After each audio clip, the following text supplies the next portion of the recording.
abuse-free environment. We work seriously to be creating substance-free abuse environments through our efforts. And the S.A.F.E Forum is an attempt to bring multi-stakeholders together to create 5-year or 10-year roadmaps to be able to manage this, address this, do something about it, so that what we see as a trend today, the rising in the increase in the use of substance abuse among youth and young adults will be handled at some capacity in our own levels. While I say all of this, I also want to say that the month of June is very important in the calendar for Project VENDA, because June 26th is declared as by the United Nations as the World International Day Against Drug Abuse and Illicit Trafficking. And for us, that day is pretty important for us to bring this to the light and to the larger community about, one, the work we do, and two, the issue at large. And for the last 3 years, we've been hosting the S.A.F.E Forum. The first S.A.F.E Forum, we were successful in bringing stakeholders from the government, the media, the communication sector, the practitioners, and all of them to bring to light the problem itself, because we completely know that this happens in our regional context, in our little villages or in our schools and colleges. But as a state or as a country, this is also a large problem, and if not dealt with at the pace that is going right now, and if we don't do something about it, it's going to actually impact a huge section of youngsters. So I also want to at this point quote the 2020 World Drug Report, which was released on the 26th of this month at the UN. And the World Drug Report says that there are over 3.6 million drug users in 2018,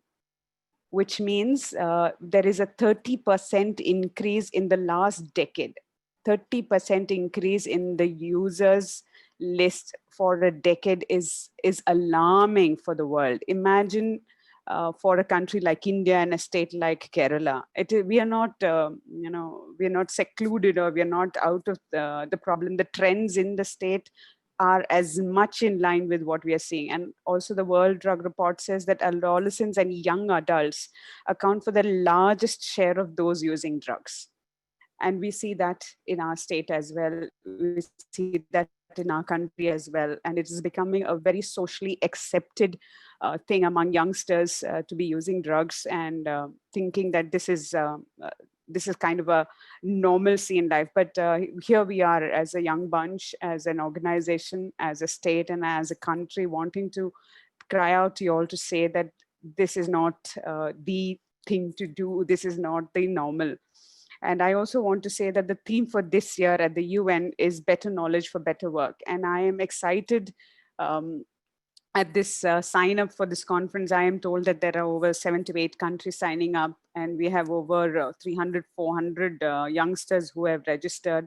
We have 40 colleges who are participating in the next 3 days of the conference. And what we are encouraging through the 3 days is for youngsters to build programs, proposals, projects, solutions at their levels, at the school, college, community levels, to be submitting it to us. And we are at this point also making a commitment to be able to work with you alongside to address this in your own communities and colleges. So this is a great privilege for Project VENDA and the Fourth Way Foundation to be hosting this and working with y'all, and the commitment to be working alongside with y'all in the future to come. While I say all of this, I also want to bring to light that everything that you do in the next 3 days as a proposal or as a solution, as a community initiative, has to be based on 3 important things. One, it has to be very health-based and health-focused. It has to be prevention-based, because we are primarily working in the area of prevention, and we want prevention solutions for the state of Kerala. And the others, I hear there are sign-ins from other states as well. So we are looking at a prevention model to be able to handle this at this point in time. And then we are asking for a gender sensitive project, which addresses all, the gender issues, because what we were told on the June 26th at the national level of the National Narcotics Bureau Conference and the UNODC, we realized that in just the last 3 months, April, May, and June, during the Corona COVID times, there has been 9,000 calls, help calls into the helpline, the drug helpline. And we don't even have one woman who has called in to say she's facing a problem.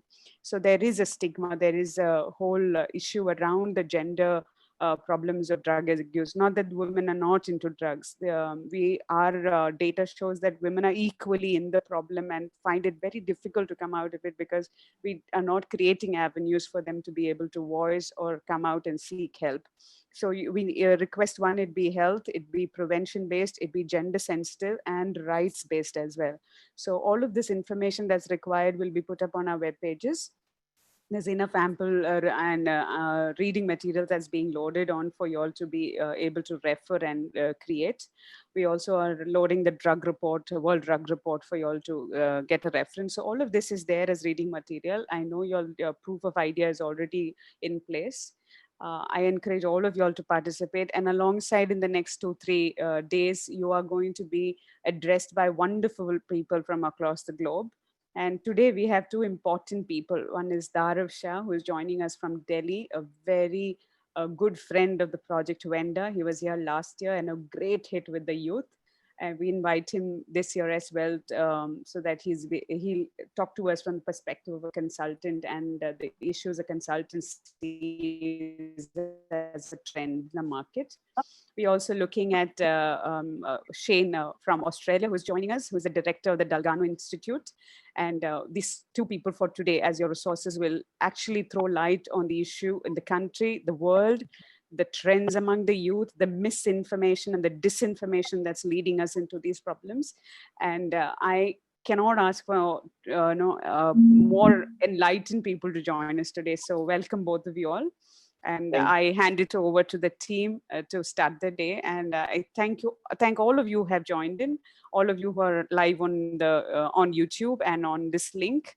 And we wish you all a wonderful 3 days of working together on the S.A.F.E 2020. Thank you. Thank you.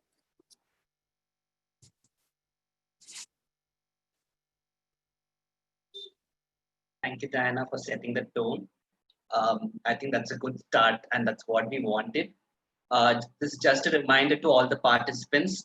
Ensure that your microphone is off at all the times. And if you have any questions during the question and answer session, you can either type in the chat box, or you have an option to click on the raise hand button. If you click on the raise hand button, we will know that you have a question, so that we can unmute you to start. And if you're viewing it from a laptop, on the top, you will have a side-by-side mode, so that you can see both the presentation and the speaker clearly. So we recommend that you use the side-by-side mode.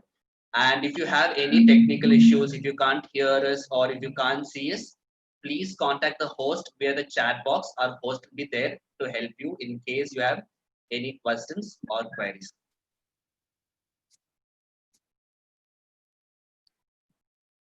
Now, to start the day's first session, addiction and habit formation has always been a concern while discussing substance abuse among children.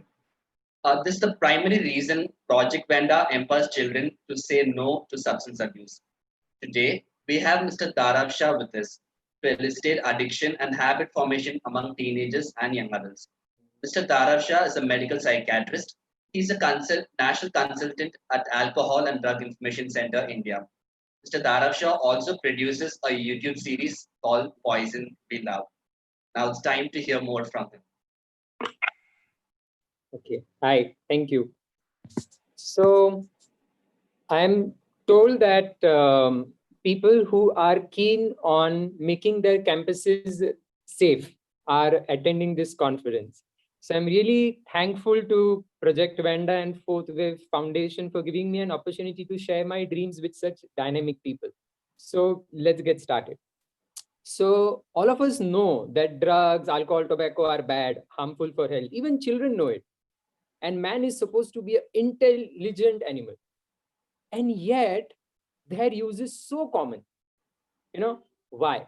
why do people take this substance which they know to be a harmful substance, or all these substances which they know to be harmful? So let's understand what are the reasons for that. Accordingly, we can plan what can be effective solutions for the same. Okay, so let me share my screen.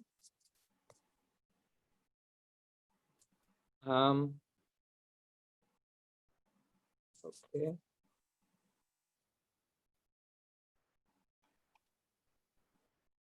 Okay. Just a minute, I'm sorry.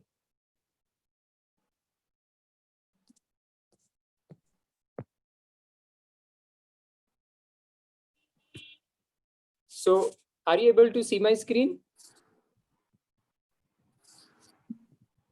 Not yet. Not yet. Okay.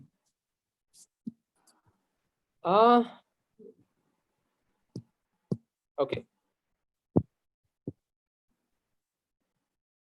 Can I?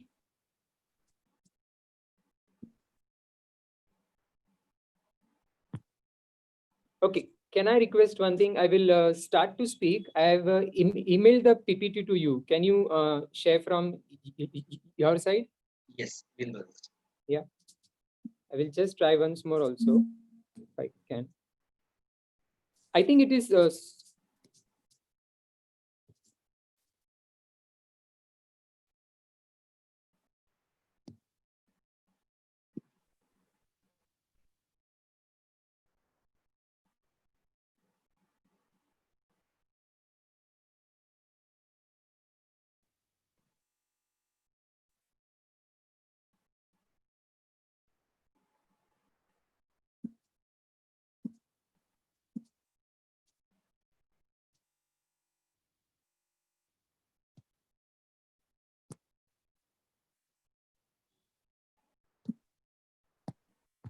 okay. Are you able to see my screen now? Yes. Yes, yes. Yes. Okay. Thank you so much. I'm really sorry for this. Okay. So yeah, the first main reason why people take these substances is that they get trapped. Okay, they are able to understand. So when I ask a person in a respectful tone, okay, uncle, tobacco is a very harmful thing. Why do you do it? Answer they will give is, beta, who wants to take it? I am trapped, so now I have to take it. Why do people get addicted to these substances? So first time they take a puff or first time they take a drink, they get a huge high. They are in cloud nine. Oh, wow, what a substance.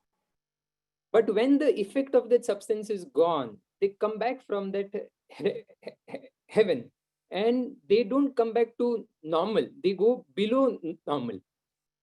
And few times when they take it, then if they don't get the substance, their hands start to tremor. They are not able to sleep.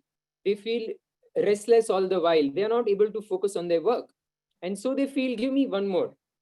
Second time they take it, the kick is there, but less than the first one. And at the end of it, they are feeling still worse. The cycle keeps on continuing till a day comes in their life wherein as soon as they get up, they need a puff or a drink to just get started. And at that time, then the kick which they had got with one, now they need two. Soon they need three. So this phenomenon wherein a person needs more and more of a substance to get the same high is something what we call as tolerance. And the phenomenon that till he doesn't get that substance, he gets symptoms, he becomes restless, is what we call as withdrawal symptoms. And the third phenomenon is craving. So once a person has touched an addictive substance, so he wants to stop it and he decides, now I'm never going to take it. But then as soon as he sees someone take it, as soon as he sees an ad, he feels, okay, today I will take it. Today I will take it, from tomorrow I'll stop. So this intense craving. Excuse me, Mr. Daravsha. Yes, sorry. Since you're sharing from the screen, a phone, we can't see your video. I think our team has the slides ready. Can we share it from our end? That would really help. Thank you. Yeah, if you could stop this. You can continue. We'll just share this. Okay. So what I was saying is ki, yeah, okay. So what I was saying, can you go to the next slide?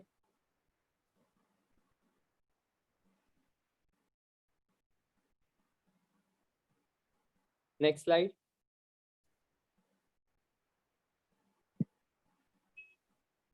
Rohit, next slide, Rohit. Yeah. So I'm sorry for this. I didn't know. I was not sure from my cell phone. I won't be able to do it. Okay. So what I was saying is craving. So now this craving, withdrawal, and tolerance, these are not properties of the person. These are physiological properties of any substance. If you take biryani or an apple, you won't get craving. You won't let, no, I have to take it. I have to take it. No matter how much you like it, that is not what you will feel. These are properties of substance. And therefore, it's not a matter of your willpower whether these things will take place or not. There are enough number of successful businessmen, cricketers, film stars, doctors, scientists who had extremely good willpower. And yet they ended up in an addiction of these substances just because it's a property of this substance and it can happen to anyone. It's a quicksand which has sucked in thousands and lakhs of families. Let's learn from the experience of other people and let's not let that happen to our family, right? So as a psychiatrist, I have seen so many families intensely trying to help the person come out of it, but finding it extremely difficult. And therefore, I've seen the pain of those wives, those children, those people themselves. Substance use is such a common cause for suicide because people understand they ought not to be doing it, but they still cannot stop. And therefore, I feel very sad that something which is so harmful, so difficult to quit, is becoming more trendy among the youth of my country. And therefore, I wish to tell you, friends, at least from the experience I have had, I strongly believe that to not touch the first drink or the first smoke or the first drug is the best way to protect yourself and your family from these substances. Next slide, please. So I believe if we really want to work on this, then we need to reach out to the children and young people before the age of first contact with these substances. And if in our country it is as young as 7th standard, 8th standard, then yes, I believe that's the age we need to go there and we need to tell them and we need to caution them. Because if few children take it, I think it's their fault. But if it becomes a trend among the children to take it, then it's the fault of the society, which failed to educate them at the right time as to what these substances are, right? And we need to keep in mind that the brain of a child or a college going youngster also is still growing. And so when in school or college, a youngster takes these substances, the addiction circuit becomes hardwired in the brain. And the probability that they will get addicted to these substances is more. And therefore, we should appeal to youngsters to at least not start these substances till they're in school or college. Next slide, please. So, but then you will ask, why do people start? Now, once they start, they become addicted to it. But when people know these are harmful substances, why do people start? So first reason in that is the people whom we regard as gods, celebrities, they are telling us that the secret of their success is that they had taken drinks or cigarettes. Next slide, please. The Indian cricket team for years motivated the country to smoke. Wills was a brand they campaigned for. Then they realized, okay, no, this is a very bad thing to do. Next slide, please. So then they stopped to advertise for cigarette brand, but then they started to advertise for alcohol brands. So Mahendra Singh Dhoni says that the spirit of his leadership is alcohol. Shah Rukh Khan and many great film stars of the country say that the secret of their success and making life large is alcohol. Now, can we really expect the youngsters to not get tempted into experimenting with these substances when such a strong campaign is going on? So I think it's very critical to tell our youngsters how to look at these advertisements. So these people, are they great cricketers, great film stars? Yes, for sure. But if someone who is already rich, just to earn some more money, is willing to fool his fans into experimenting with addictive substances, are they responsible citizens? I'm pretty clear they are not. And therefore, to make them as role models is a very dangerous thing, is something I think we need to encourage our youngsters. Next. And now the companies are trying to focus on women. because they believe till now only boys were drinking. So if girls also start to drink, then their market share will just double. And so various strategies they are trying, and they are actually succeeding. And then in this age of equality, girls are also thinking, why should guys have all the fun? So yeah, I would just appeal to girls to give it a thought that wanting equality in opportunity, equality in rights is a good thing. But do we really want equality also in the number of women who drink and drive, number of women who beat their children and drown their families in alcohol? Give it a thought. This is not probably an equality which you want. Next slide. So the another factor why people start is the awareness about how harmful these substances are is not there. Now you will say, no, people know it's harmful. I would say the extent of harm they don't know.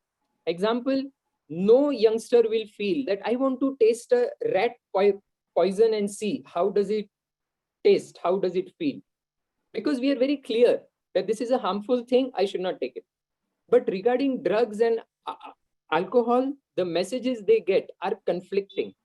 More than the message that it is harmful, the message they are getting is, some people get harmed, but majority, if you take responsibly, it's going to be a cool thing, you're going to enjoy. So even medical students have a dream that at least once I want to take tequila, knock out and feel how does it feel.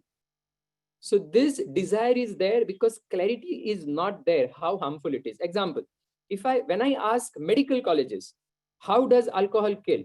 Most people in the audience, the only confident answer is liver damage. Okay, next slide, please. You will be surprised that if 100 people are killed by alcohol, only 20 die because of liver cirrhosis. The other common causes of alcohol attributable deaths are accidents on the road, falls, hypothermia deaths, drowning in bathtubs, companies, etc. Heart attacks and strokes. When you take alcohol or tobacco, the inner lining of your arteries gets damaged, which makes them more vulnerable for getting a heart attack. Everyone knows the propaganda that little bit of alcohol is good for the heart.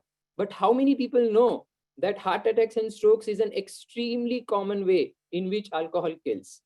Then comes infectious diseases. Around 20% of TB deaths are attributable to the decreased immunity caused by alcohol. Cancers, like tobacco, alcohol is etiologically related to a lot of cancers. How many people know it? Murders and suicide. According to WHO, 18% murders and 18% suicides in our society are attributable to alcohol.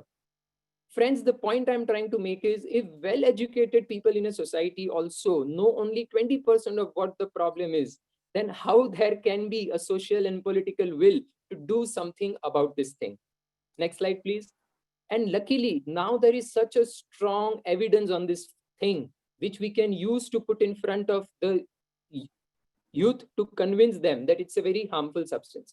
The problem is they are not fools to hit the X on their own leg, but no one is taking the pains to convince them that this is an X, right? So as I said, there is evidence that 26% of oral cancers are because of drinking. Murders, TB, I said, right? Next slide. Around 34% of accidents occurring in our country are attributable to only drinking, all other causes aside, right? That's the level of harm. Next slide. Regarding tobacco, evidence is there that the premature heart attacks which take place, see, all of us are going to die. But when someone dies before the age of 50, that is what hurts, right? So 50% of the premature heart attacks in males are attributable to tobacco. That's the level of evidence we have. Next slide, please. So in short, very good evidence is there.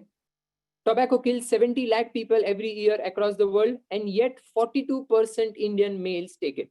Why? Are they fools? Or they simply don't know how harmful tobacco is? So I believe we need to figure out a way of taking this data, which is lying waste in medical journals, how we can take this to the common man. We can do it through workshops in schools and colleges. We can increase the emphasis on textbooks. And I believe social media can be a very powerful way to do it. because the companies have a lot of money to run marketing campaigns on the TV. We don't have that. But luckily, social media is free and youth are hooked onto social media. So if we run an effective campaign, next slide, please, I think we can reach out to them. So I'm making my own effort for the same. So I'm trying to make posters and videos which can appeal to them. So my Facebook page is www.fb.com/truth of alcohol and tobacco, and YouTube is Poisons We Love. As people younger than me, I'm sure you will make much more attractive posters, and I think it will reach out to people. Next slide, please. So then the next reason why people experiment with these substances is a belief that alcohol, tobacco, drugs will help decrease our stress. So friends, I wish to ask you a question, that if my girlfriend leaves me and I'm extremely sad, if I start to drink, will my girlfriend come back? I think I won't get a second girlfriend also. Friends, alcohol does not solve any problem. It just makes you forget what the question was. So when you get drunk, no tension. So you cannot see the tension, but that doesn't mean tension is not there. It is very much there. And because now you are not seeing it, you are not working on it. And therefore it keeps growing. And the problem becomes more and more complicated. So loan of 1 lakh becomes 2 lakh, 5 lakh, 10 lakh, unsolvable suicide. Taking drugs is an unhealthy way to deal with your stress, which actually increases the stress in the long run. And then people will say, I'm not taking it to deal with the stress. I'm just doing it to feel good, happy. Friends, I would say, can't we think of smarter ways to become happy in life? Should we really touch an addictive substance which can become the cause of all our sorrow in the long run? Next slide, please. Whenever we use any constructive way to become happy, we not only become happy now, but we develop skills and talents which would help us and which would gain us respect in the society in the long run. And therefore, I would really encourage you to believe in our capacity to use better ways of recreation in life. I'm not against your happiness. And therefore, I'm saying don't choose to become happy in a way which will actually increase your sorrow in the long run. Next slide, please. The next reason which I would say make people want to experiment with these substances is misconceptions. Next slide, please. So the most common misconception is that little bit of alcohol in moderation is good for your health, especially for your heart. Now, this misconception is very important to address in the minds of people if we don't want them to start it. So in very brief, I will say that these claims have not been conclusively proven. If there are some studies which claim this, there are other studies which have shown that this does not hold true. The American Heart Association issues a warning that even if it is assumed to be true, the potential risks far outweigh the claimed benefits, and it is not possible to predict in which person it will become a problem. And hence we caution people, do not start drinking thinking that it will protect your heart. Next slide. And regarding cancers, evidence is conclusive that even light drinking results in a lot of cancer deaths. Next slide, please. So a recent study, the Global Burden of Disease study, which has analyzed all the studies done till date, has concluded that the right amount of alcohol to drink, if you want to keep your health risk to the minimum, is 0 drinks per day. Next slide, please. The another very common misconception which makes youth drink is the campaign of the industry to tell you, enjoy responsibly. They want you to believe that so far as you drink responsibly, it is fine. The uneducated, stupid people who drink excessively create a mess. You are educated, and if you drink responsibly, it's fine. Friends, no one drinks irresponsibly by choice. No one kills a person by choice. No one says, today I'm going to get intoxicated and sleep in that gutter. No one drinks irresponsibly by choice. Most people who are addicts today, once upon a time, were responsible drinkers.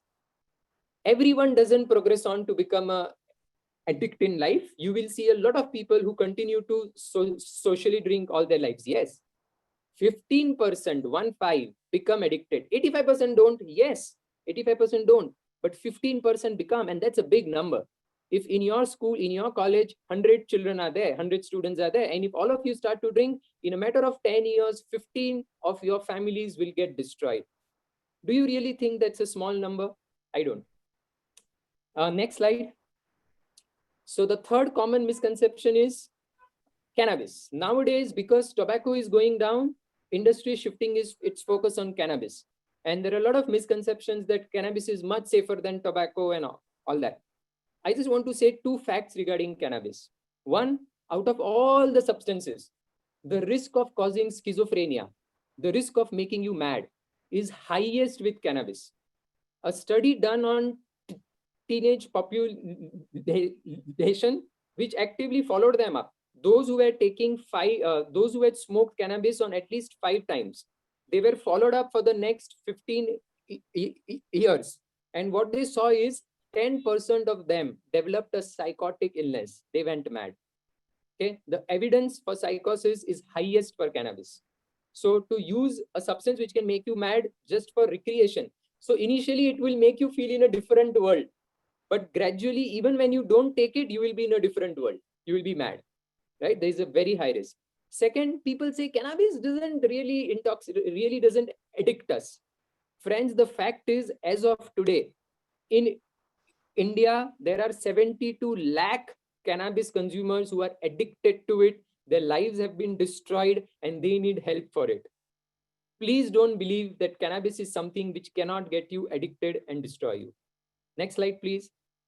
So after misconceptions, the another reason why people think of starting these substances is, I'll tell you when the next slide comes. Next slide, please. So after misconceptions, I think peer pressure. So peer pressure. So a lot of people force their friends to drink or smoke, right? So if in a group, many people are taking substances and few are not, then they will get behind their life. Are you not my friend? You're not a man. I will give you free, man. Take it, man. 1,000 reasons, and they will force him to take it. Why? Because if all of them are taking it, they can enjoy as cool, smart people. But if few of them are not, then that gives a feedback to them that probably we are doing something wrong.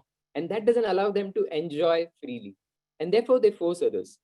Friends, it's very important for us to believe that just because they are saying more confidently or just because they are saying they're more in number does not make them right. Right? When we are talking to young people about these substances, unless we teach them how to deal with peer pressure, they will not be able to say no. Man is a social animal. All of us have a need to belong to a group. So unless we tell them, how can you continue to find friends? How can you continue to say no without offending others? Most of the time, they will not be able to say no. So we should teach them how to say no. And also we can create a positive peer pressure. So see, supposingly the whole class believes that taking substances is extremely harmful and a stupid thing to do, then it is not possible someone will drink thinking that girls will get impressed by my smoking or taking a drug. It's not possible. So I think if we make the whole class aware of exactly what these substances are, then the peer pressure will actually turn in a positive direction. So very example which is set in my head is when I was talking to a patient of cannabis-induced psychosis, and he told that for 2 years in his engineering college, he did not touch cannabis. But because in his room, everyone used to take cannabis regularly, after 2 years, he started to smoke cannabis. And after 3 years, he became a patient of cannabis-induced psychosis. So I asked him, okay, why did you start? So he says, nahi, everyone was saying, and then he said that in his hostel, in the next building, brown sugar was also common. But the seniors in his building told him that brown sugar is very bad, should not do it. Cannabis is okay, you can do it. And therefore he was taking cannabis. Hypothetically, just imagine if he was in the next building, he would have taken brown sugar also. And hypothetically, just imagine if he were in a building wherein neither the seniors took brown sugar nor they took cannabis, then he would have not taken either. Friends, I want to tell you, we don't have the power of influence like Shah Rukh Khan or Dhoni, but each one of us has our sphere of influence, small or big. And we have the capacity also to shape the peer pressure around us. So if girls in a class start to say, okay, oh, what did I hear about you? I was thinking you to be such a smart guy. Do you really think drinking alcohol is cool? If girls start giving a feedback to guys, do you really think anyone would dare to drink? Educational institutes have become places where people learn to take addictive substances. Let us work together towards creating safe environments in our educational institutes. Next slide, please. So just last 2-3 slides. So the another common reason why people start is these gateway drugs. So alcohol, tobacco are so normal. My kaka takes it, father takes it, father-in-law takes it, uncle takes it, teacher takes it, president takes it, everyone takes it. Then how is it possible that when I go to the school and tell that this is a harmful substance, the kid would really believe it? 30 lakh deaths must be, but smart people don't get it. He's bound to feel that, right? So we need to tell youngsters that just because something is common does not make it normal. Fetal feticide, corruption, child labor might be common in our society, but that doesn't make it normal. To regard something as normal, we need to explore, is it harming my society more or is it helping my society more? And if it is harming my society more, it is not normal, it is something abnormal, which we need to, and because it's an abnormal thing is common, we need to get together and aggressively remove that from our society, right? And secondly, we have to understand that because like that, probably alcohol and tobacco are less harmful than other hard drugs which are banned. But because they are legal and socially acceptable, their use is so common that hard drugs end up killing around 5,50,000 people across the globe every year. Alcohol kills 30 lakhs, tobacco kills 70 lakhs, just because they're socially acceptable. And hence, we need to work on removing the social acceptability of our day-to-day poisons which are sold in the shop below my home, and which makes it so easy for youngsters to take them. Next slide, please. So as I said, gateway drugs, film stars and this and that, and it's so easily available all around us that youngsters end up experimenting with gateway drugs. And once they take pan masala, tobacco, alcohol, cannabis, then it tells them that, wow, it's cool. And they open up to the idea that it's okay to take an intoxicating substance to become happy in life. And then when their friend says, you know, you really want a real high, take this. So they really don't feel, why not? If something can give me a bigger high, let me take it. And because of this bad company, because of getting open to this idea, so you will not find a single person who has taken hard drugs but had not taken alcohol or tobacco or pan masala before that. If we attack on these gateway drugs, no story will ever reach to the hard drugs. So let's attack there. And they are easily available. So even if a person wants to quit, many people who want to quit tell me, okay, just give me some place where I will not have it around me and I'll be able to control myself. But no matter where he walks, literally every road has a pan shop, a tobacco shop, or an alcohol shop. That makes it so difficult for them to quit. Next slide, please.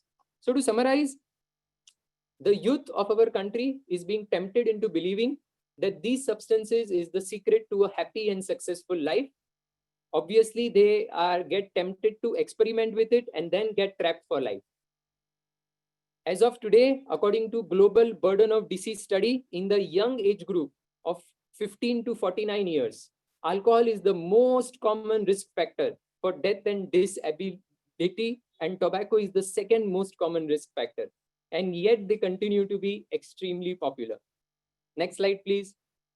All of us can contribute towards creating safe environments if only we take the right knowledge to youngsters and empower them with the right to make an informed choice. We can create opportunities for healthy recreation so that they don't feel that they have to use these things to become happy in life.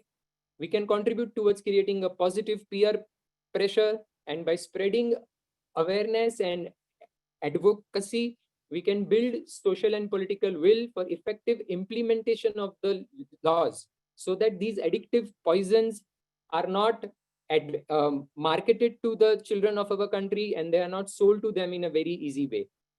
Individually, the impact of our work may not be too much, but collectively, we will become a formidable force and we will write a very beautiful future. Thank you, friends.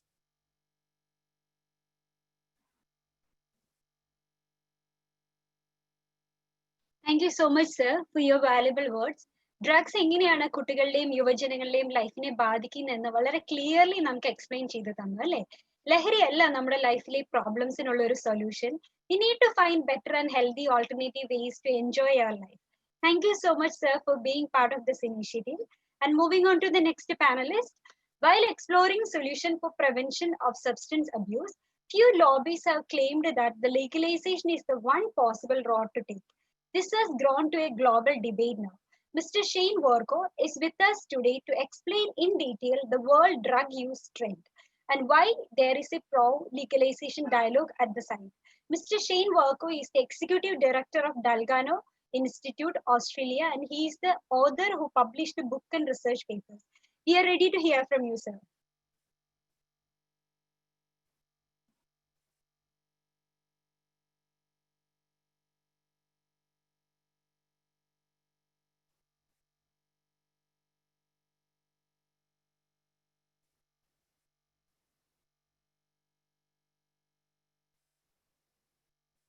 And your mic is muted. Okay, is that better? Yeah. Can you hear me now? Yes, yes. The joys of technology. That's fantastic. Look, thank you for the very real privilege of being here. It's an honour to be able to share with you today. Hopefully we can add some value, and wonderful to hear from our previous speaker and the excellent contribution made there of just making sure we can do this properly.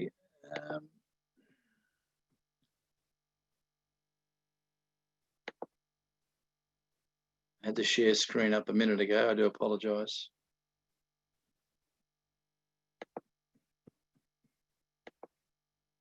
Yeah, there it is.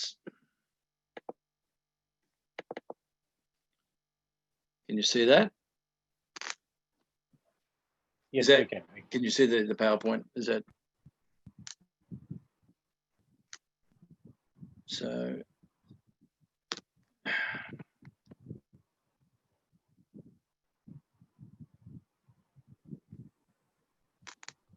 So the PowerPoint is there. Can you see it fine? Each slide at a time, or is that? Can you see the whole PowerPoint? We can see the whole PowerPoint. Can you make okay, it? Can let's you play the PowerPoint? Just go to the.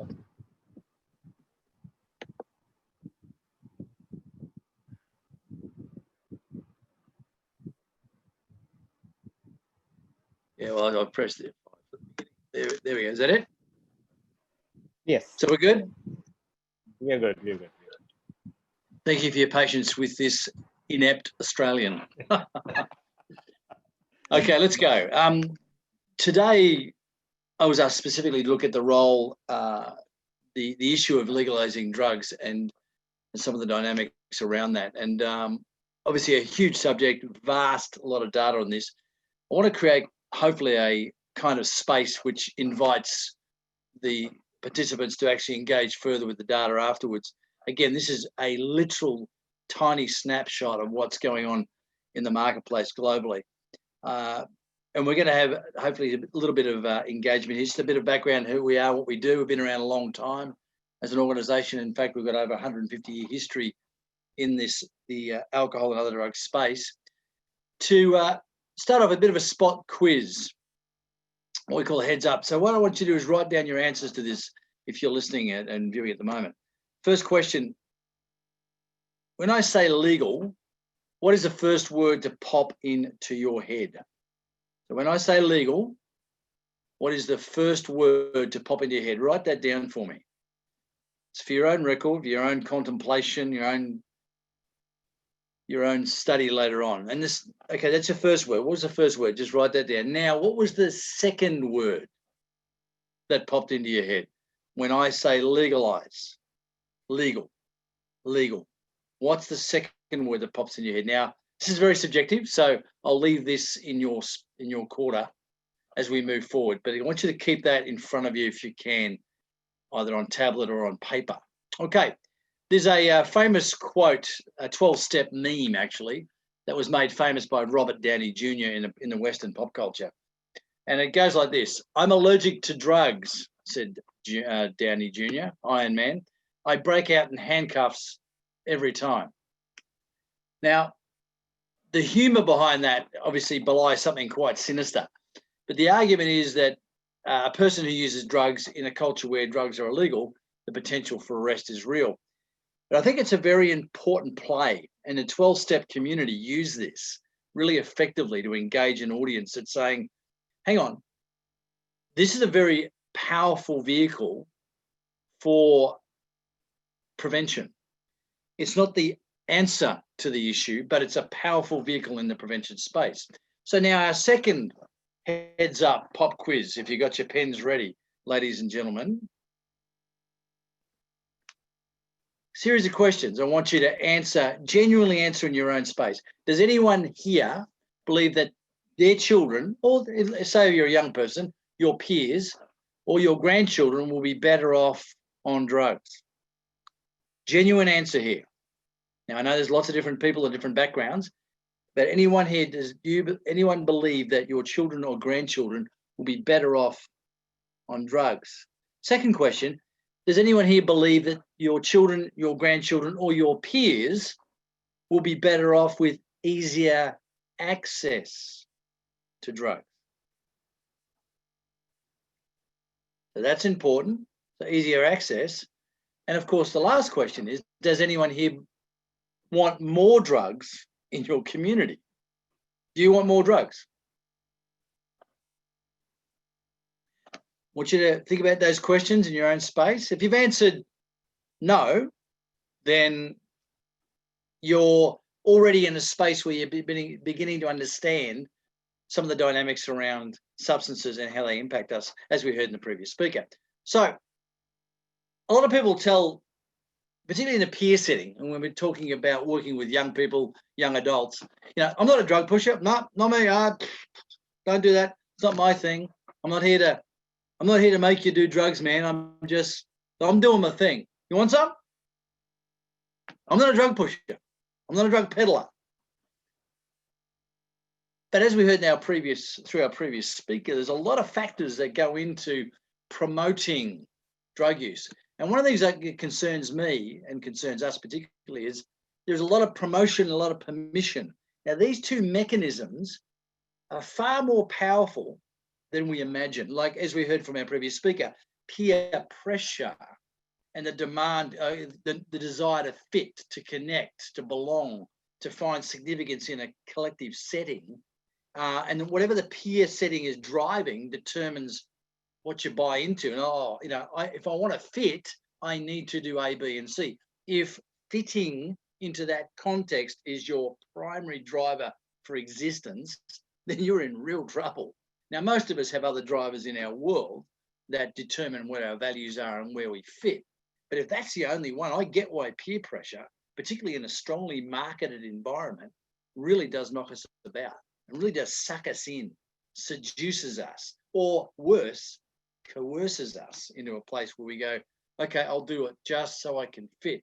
But the promoter and the permitter, these are real subtle, and I use the word advisedly, these are subtle predatorial animals in the marketplace. They're just constantly sowing into your world that, you know, as we heard before, this is normal, this is okay. And the mechanisms that enable the permission for use of drugs continues to grow. So who in your socio-political landscape, in your colleges, your high schools, your universities, or even in your local governments or state governments or whatever, regional governments you have, who are promoting or permitting drugs in your community?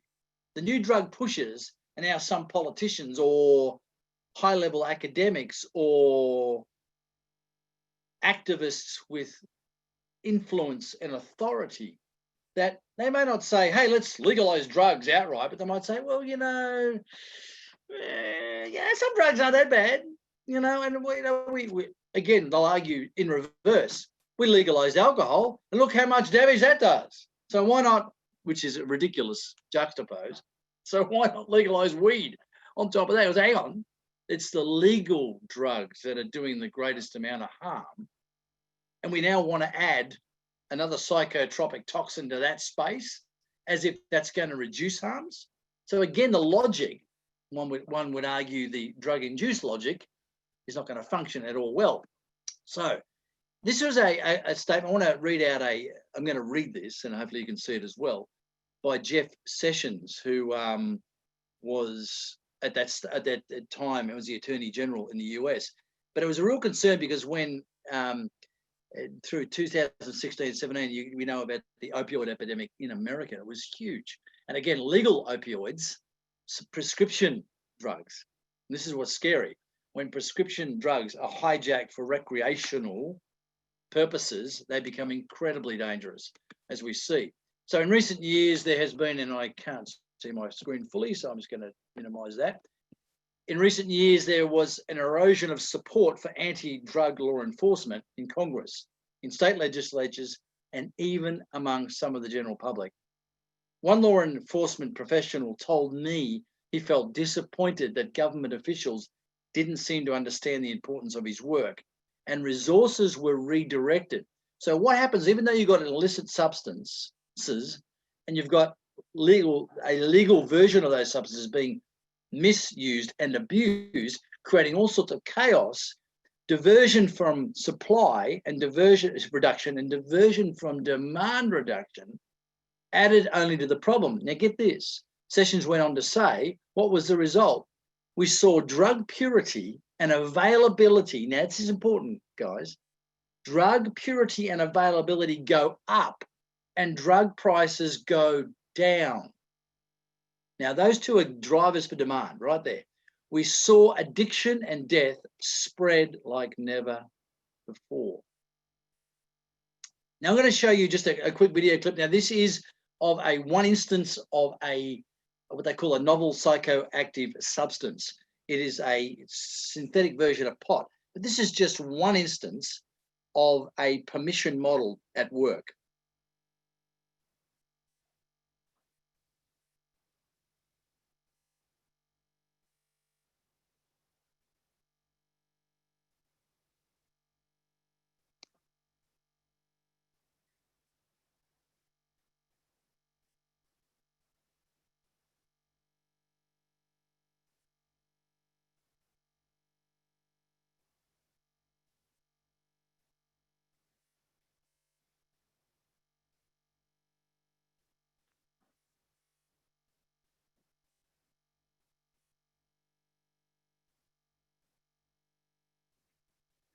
Now, of course, not everyone who uses a drug for the first time has such a catastrophic result.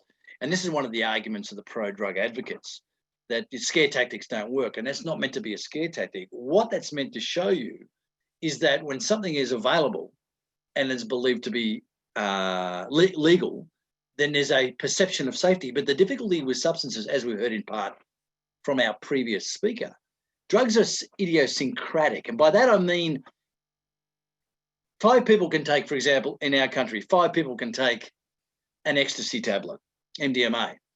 Of those 5 people, one will have a positive, what was deemed an immediate positive experience, which later on they will pay for, because with every high comes a down, and the down is hard. That's an absolute guarantee. But 2 people would have felt a bit ill and thought this was a bit off, didn't enjoy it. 1 person will die. Same batch, same drug, because drugs are idiosyncratic, because we cannot test for the biochemical markers, for the DNA responses, the brain chemistry, and therefore of individuals. So again, we've got to be very careful about the normalization of this and the narratives that are created to try and generate normalization. Now, back as far as 2008, when America was looking at legalizing this stuff, decriminalizing, sorry, to move to legalizing. And of course, once you decriminalize, then legalization is the next step. It's always the case. And this is 2008. And this is just one campaign, one ballot in one county in America. I thought this was fascinating. And this went off the radar very quick. I don't see how you can decriminalize marijuana without leading to more use. This is 2008, right? Now we've got hindsight now. We can see what's happened. This is not a benign, happy drug. This is a dangerous drug. The sheriff of that area said, if the law passes, imagine what the drug dealers will now say to children. And we now know what they're saying, because they don't have to be drug dealers. They say it's legal. It's normal. It's okay. A drug court judge here in Australia by the name of Judge Roger Dive made a statement. He said, I've never met a heroin user yet that did not start with alcohol, then marijuana, ever. So that's a fascinating insight from a drug court judge. Again, it goes on. This was talking about, now this guy is an inmate, one of the prisoners at Fall River inmate. This is fascinating. He said, I smoked weed, drank beer and shot heroin all at the same time. Almost everyone I know started with marijuana. It lowers your inhibitions. It just makes everything okay. It's a gateway drug. Now get this. He went on to say in the article, when he's tried to kick hard drugs, in other words, meth, heroin, and other high-end drugs, he'd drink and smoke pot for a week or so, and then he'd start using cocaine and heroin. Again, as we heard previously, once it's in your system, you're in trouble. And your whole biomechanics start to work, and your brain mechanics start to work in line with the substance, and you are no longer the human with the human capacity and agency that you previously had. Another great quote. This was from the drug czar under President Obama. He said, I do wish the recovery community was much more involved in anti-legalization efforts. This is fascinating. The reason I put this in here is because according to White, there's 26 million ex-drug users who are in a year or longer recovery. 26 million. They're people who have gone into drug use, stepped into the recreational space. It won't get me. I won't be bothered by this. I'm different to everybody else. I'll just take this drug and I'll be fine. 26 million. And that's the ones that have owned up to it. They've exited drug use. And he's arguing, well, why isn't even 1% of these people stepping up to the microphone? And I'll tell you, a lot of them want to, but they're not allowed to in the Western culture, because they're told we don't want to have the messaging or the voices of the ex-drug user in the marketplace, because somehow that's going to send the wrong message. Now, again, that's a narrative control mechanism. People who have been through the drug space know how horrendous it is and what it can do, should have a voice, not for scare tactics, but should have a voice in understanding what actually leads them in and how they get trapped and how to help engage and equip young people not to do that. That's an important mechanism that needs to be considered. I've put that in there as kind of a sort of an outlier for you to consider as we move forward. So what happens when you do? And look, this is just a bit of data. I'll just go quickly through this because we're going to run out of time. Bear with me. Yep. The study examined, this is recently what happens when you legalize. This was in Washington State. Cannabis use by a close friend consistently paralleled adolescent cannabis use trends. In other words, particularly in Western cultures, when your friends do it, they're the biggest driver for uptake. They're the voices of reason in the marketplace for young people. So what happens is they engage in that space and they say, oh, my friends are doing it, it must be okay. So again, that social contagion and that peer pressure, which is a social contagion, as we heard previously, has to be arrested and reversed. The proportion of young people reporting parental acceptance of and overall community acceptance of adolescent cannabis use trended slightly upward in 2014 after legalization, but since has remained stable or declined slightly. Now, what's happened is the decriminalization and legalization said, oh, this makes it a bit better. But because young people were already doing it, the argument for the pro-cannabis lobby was you legalize it, it won't increase use, but it does. And that's just one example, and it does more so in other demographics. Adolescent self-acceptance of youth cannabis use increased steadily for high school students. I want you to note that. And it got worse in 2018.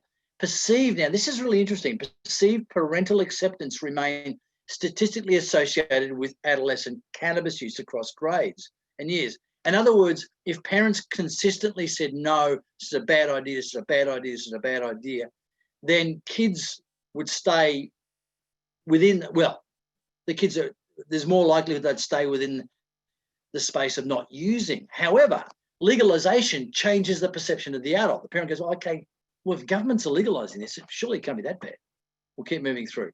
You're going to get a copy of this yourself. So again, this is interesting about medical use and what happens when the medical use is enabled. So this is for medicine, not properly double-blind trial, placebo counted for trials, but just by popular vote.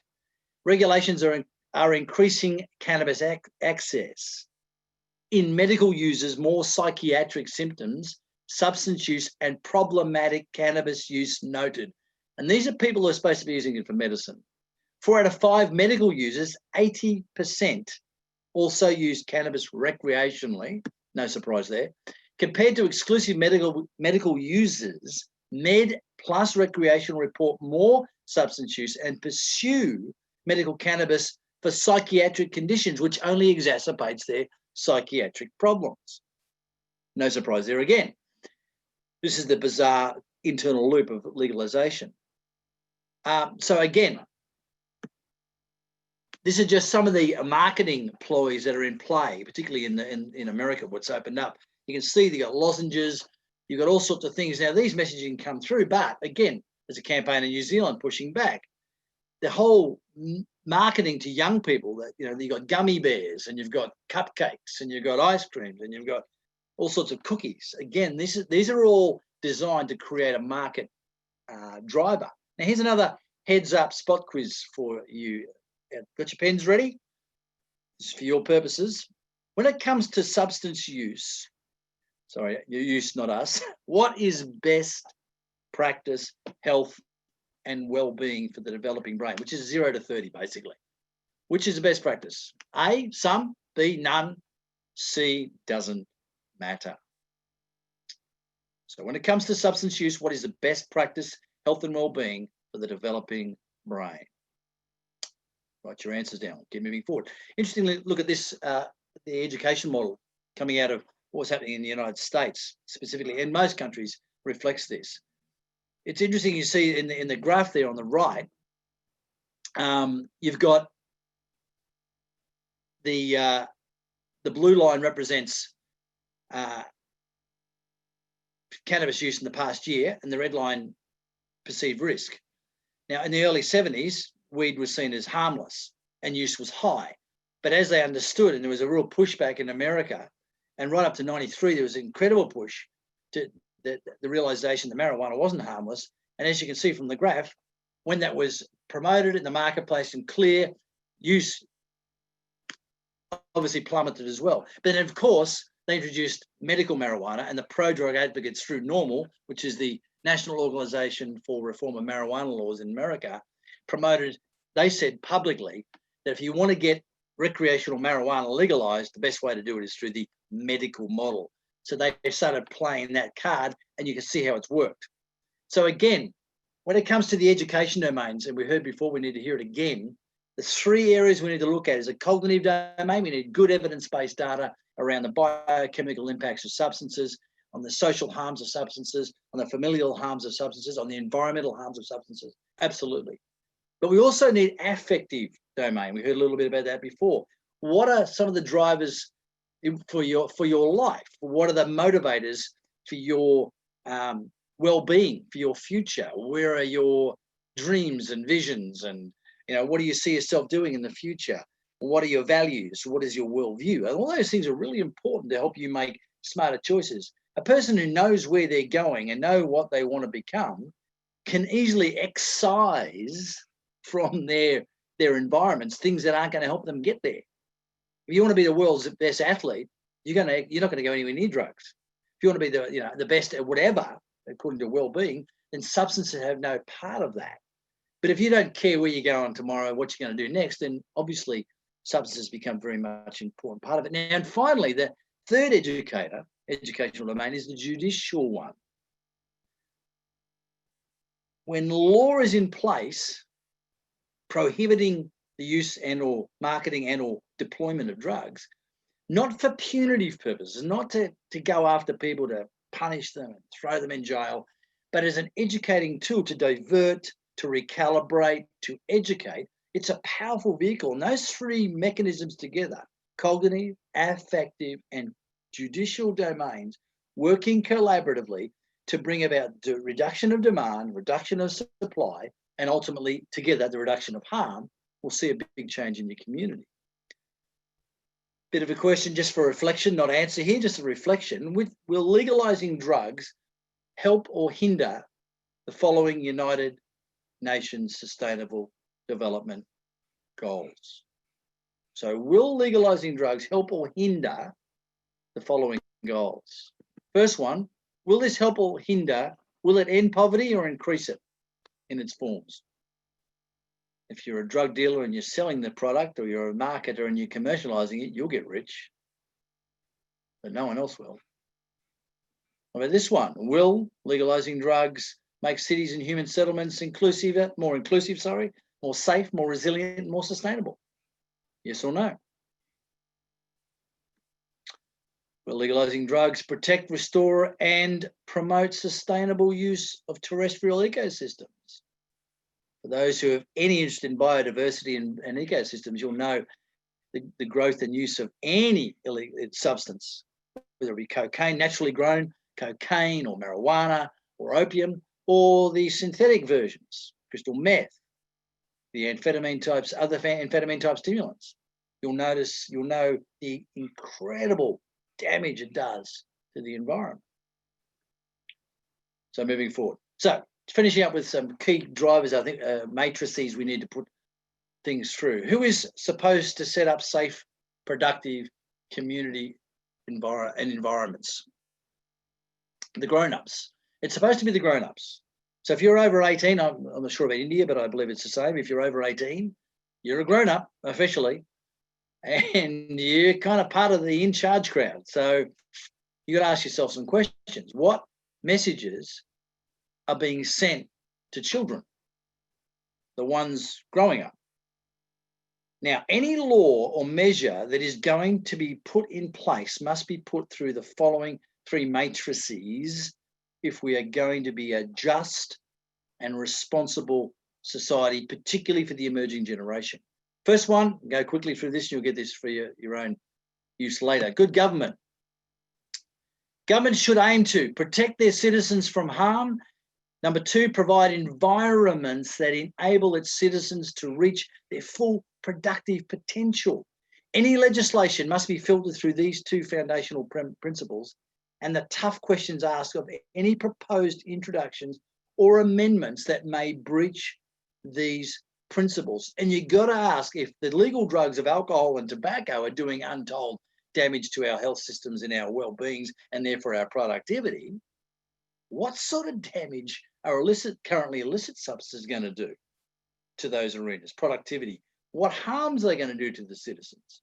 So that alone should be enough to keep illicit drugs in that space and better manage the demand around that. Number two, good medical practice for the medical students amongst us. You'll get this.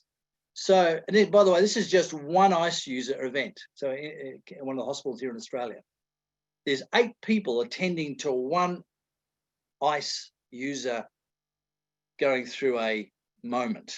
So he's had a really, he's jacked up.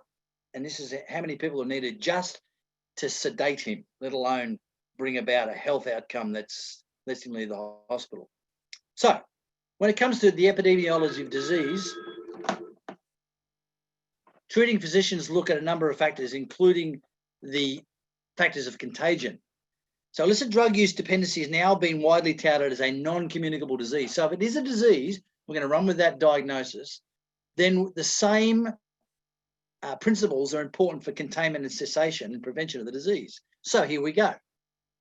The 2 key factors must be addressed for any sort of positive health outcome is going to be achieved. Susceptibility factors of the patient and exposure factors to the patient. So in the treatment of the disease of drug use, one must address both these factors to have best hope of the drug user recovering. Any action, any method, any process that enables the increase or worsening of both susceptibility and exposure is at best denial, at worst, it's culpable.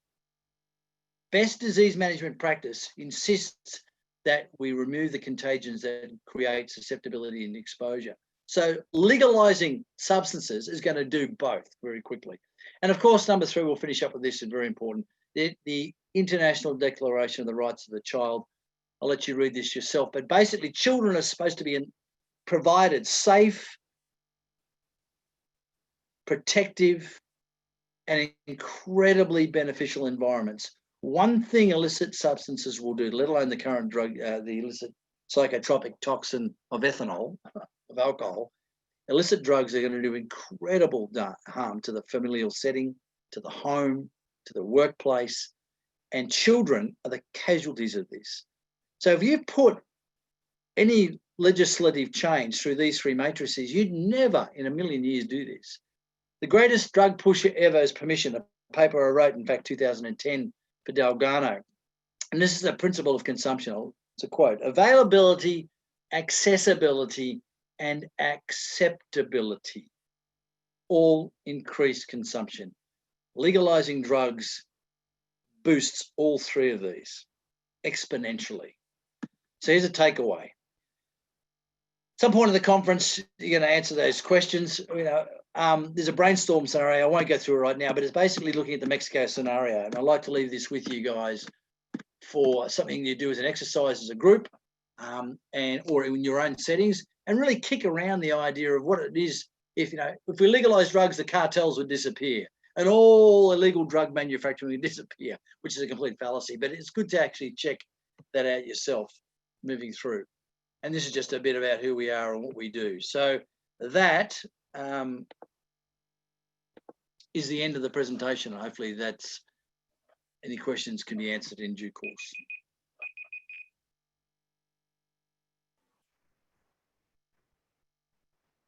Thank you so much, Mr. Shane. That was very insightful and gave a very different. It opened up a thought process to think about the whole issue. And to the rest of the audience, I hope that both the sessions are very intriguing and it made you think a lot about the topics which we discussed today and the topics which we're going to discuss further. So in case you have any questions or queries, the chat box is now open. You can type in the chat box so that we can enable you to ask. Or like I said, there is an option for you to raise your hands, so you can do that. And before we do that, there is already a few questions from YouTube. And I think the first question is directed towards Mr. Darav Shah. And so it's a two-part question.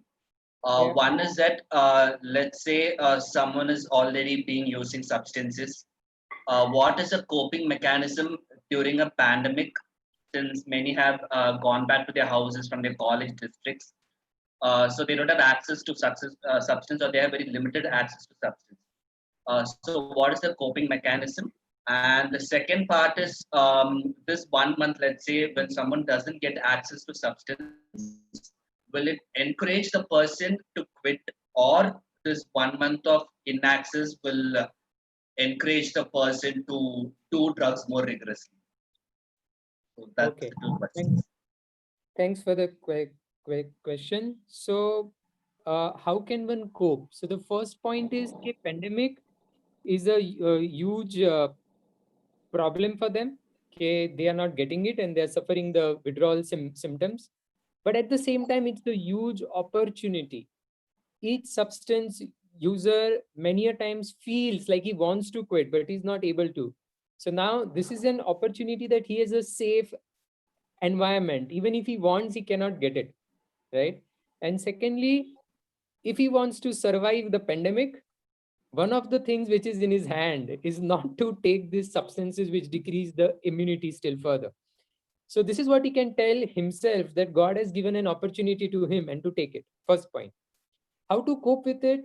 A lot of helplines are currently there which counsel people on how to stop them.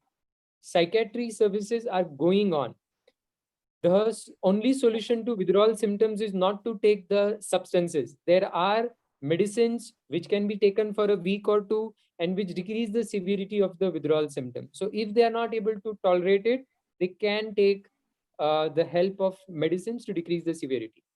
Besides that, in order to cope, they can tell their mind that withdrawal symptoms last only for few days. Severe withdrawal lasts only for 3 to 5 days. They have to just tolerate that for 5 days, but the benefit will be for life. So they can tell that. And craving is like a wave. Suddenly when they see something, it comes. But just like a wave, it goes away also. So they just have to control the craving for around 5, 10, 20 minutes and it's gone. So for those 5, 10, 20 minutes, they can distract themselves doing anything which they like. It can be reading a book which they like, seeing a film, eating something else, drinking something else other than alcohol. And just a minute, my temperature is too high of the phone. Okay. So where was I? Yes. So they can just distract themselves doing anything. And but the most important thing is, so I'll come to the second question. Okay, will this 1 month make it easier or difficult? That depends on what they are thinking. If they are looking upon it as an opportunity to move on to a healthier lifestyle, then they would be happy and it would make it easier for them. But if they are all the while, when will I get it? When will I get it? When will I get it? Then it will become more painful for them. So the first step definitely is to understand. So counseling can really help a person. So reassure them that a lot of support is there. Narcotic Anonymous is there. Alcoholic Anonymous is there. Counselors are there. There is a lot. Give them hope that a lot of support is available if they wish to quit. And yeah, these are the few things in brief what I would say. Thank you. Next question. Next question is to Mr. Shane. This is in context of Canada. Since legalization of cannabis, what has been the effect of it in Canada after legalization? In Canada specifically? Yeah. Yes. We did obviously following different agencies in Canada and some of the different dynamics. I wrote a paper looking at the various factors since legalization happened in Canada. But the 3 Cs that we looked at were Canada, California, and Colorado. Colorado being arguably the first place to fully legalize recreational cannabis globally. But yeah, it's been the short answer has been at this stage a complete disaster. The cannabis industry went into free fall in the marketplace, and they're trying to reboot it from a medical perspective. But because of you've had a substance that was illegal, and you've made it legal. Instead of removing this is one of the classic failed arguments of this dynamic. Making a drug legal means that they were promised that the illegal market would go. Right, it would disappear. But what's happened with Canada, as it's done in other places, you've got all these regulations and legislation in place. So to open up a cannabis shop, you need to tick these boxes, have a license, and of course, collect taxes. So the person who's been illegally using the substance all the way along now goes to your shop to purchase the drug that they've been getting illegally. So there's no fear of arrest now. But all of a sudden, they go to the shop and they've got to pay, let's say, $20 for a bud, and there's another $10 tax on that. And they realize I can grow my own bud for $15. So why would I do that and pay tax? So now I've got people. I've got 3 markets. I've got the illegal market continuing, the legal market trying to collect taxes, and a grey market which is subverting the current new legislative framework, and fees aren't being paid. You have to have enforcement to cover the bad management of the licenses. Then you have to do follow up, and there's a whole new layer of enforcement that took over from the police, and now you've got 3 levels of enforcement, 2 levels of enforcement: the bureaucratic enforcement and the legal and the police enforcement. And what we're seeing now is these 3 markets burgeoning, and of course an increase in use because it's legal. There's a lot of people that were not using prior have now gone, okay, if it's legal, I'm not going to get in trouble. I might try this. And there's actually been a roughly, they're looking at the data. I can't put my finger on it right now, but I think it's between 10 or 11% of people now who previously would never have used because it was illegal and now going, oh, I'll try it. Now, we're not saying that they're ongoing users. We don't know the data yet, but it's early stages. And so the paper we wrote is just looking at all those disasters that have happened and are continuing to happen at the moment. And that can be accessed from us from the website if you want to go there. Hope that helps. I think we have more questions. Okay. The next question is yeah. Darshan, one Mr. Ashik has a question. He would like to speak it out, and then maybe Nino can translate. Sure. ഇപ്പം കേരളത്തിലെ അവസ്ഥ വെച്ച് നോക്കുവാണെങ്കിൽ തന്നെ കേരളത്തിന്റെ പ്രധാന revenue എന്ന് പറയുന്നത് മദ്യം ഒന്നാണ്. അപ്പൊ അങ്ങനെ ഒരു സാഹചര്യത്തിൽ നമ്മൾ കേരളത്തിൽ ഇപ്പം പ്രവർത്തിക്കുമ്പോഴത്തേക്കും ഡ്രഗ് അബ്യൂസ് നമുക്ക് പൂർണ്ണമായിട്ട് അവസാനിപ്പിക്കാൻ പറ്റുമെന്ന് നമുക്ക് കരുതാൻ പറ്റുമോ? മാത്രമല്ല, പിന്നെ ഈ ഫിലിംസിലൊക്കെ ഓൾറെഡി നമുക്ക് ഈ കോഷൻസ് ഒക്കെ പറയുന്നുണ്ട്. അത് പക്ഷെ എന്നിരുന്നാൽ തന്നെയും ഫിലിംസും ഡ്രഗ് അബ്യൂസ് കൂടുന്നതിന് വലിയൊരു അളവോളം സഹായിക്കുന്നില്ലേ? അപ്പൊ ഇതിനെതിരെ നമുക്ക് എന്ത് ചെയ്യാൻ പറ്റുമെന്നൊരു സൊല്യൂഷൻ അങ്ങനെ എന്തെങ്കിലും പറയാൻ പറ്റുമായിരിക്കുമോ? ഓക്കെ, ഇതാണ് question. Yeah. I think we have Diana from the team will be taking the question. Yes.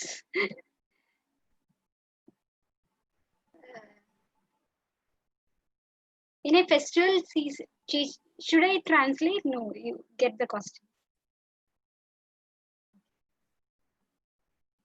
Well, I certainly answered the question.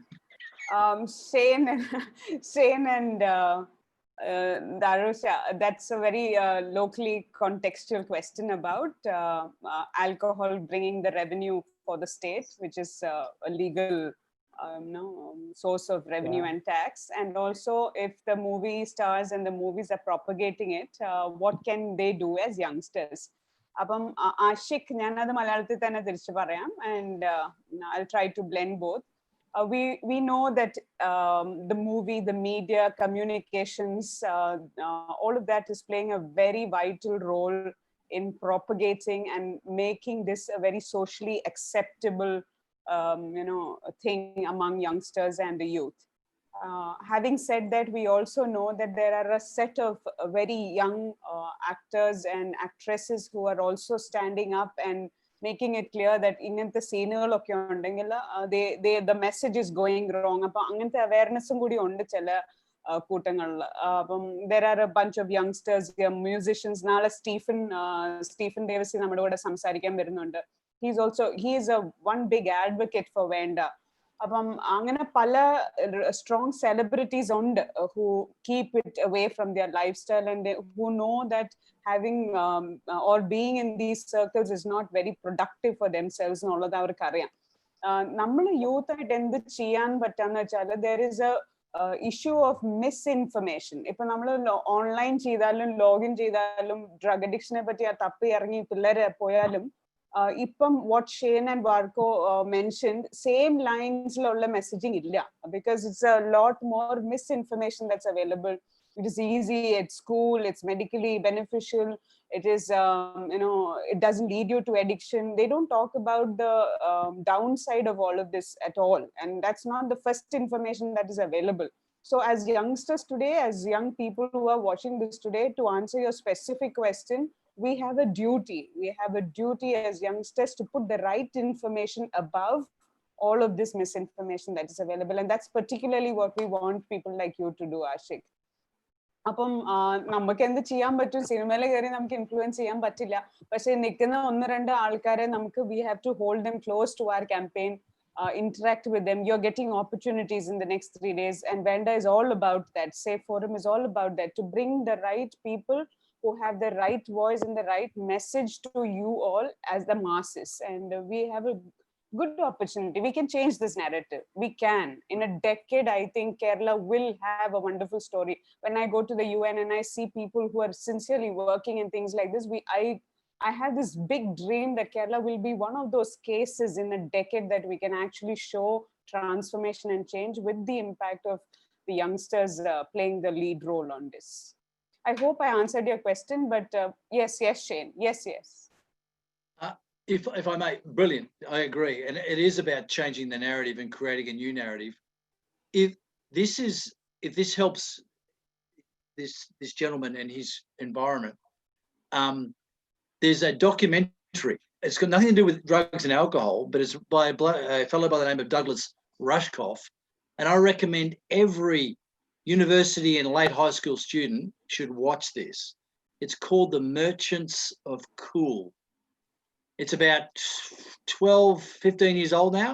but absolutely brilliant. It gives you the insights into how media manipulates the demographic of the teenager.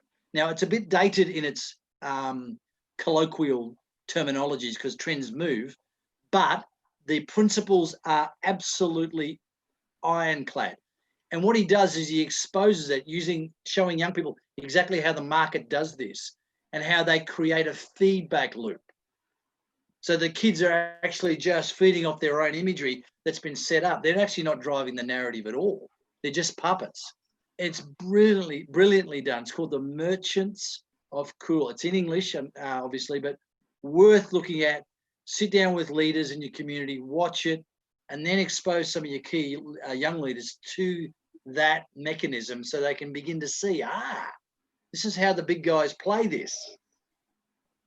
I think we'll take it on ourselves to also put the link up on this YouTube talk and in our repository as well. We do that.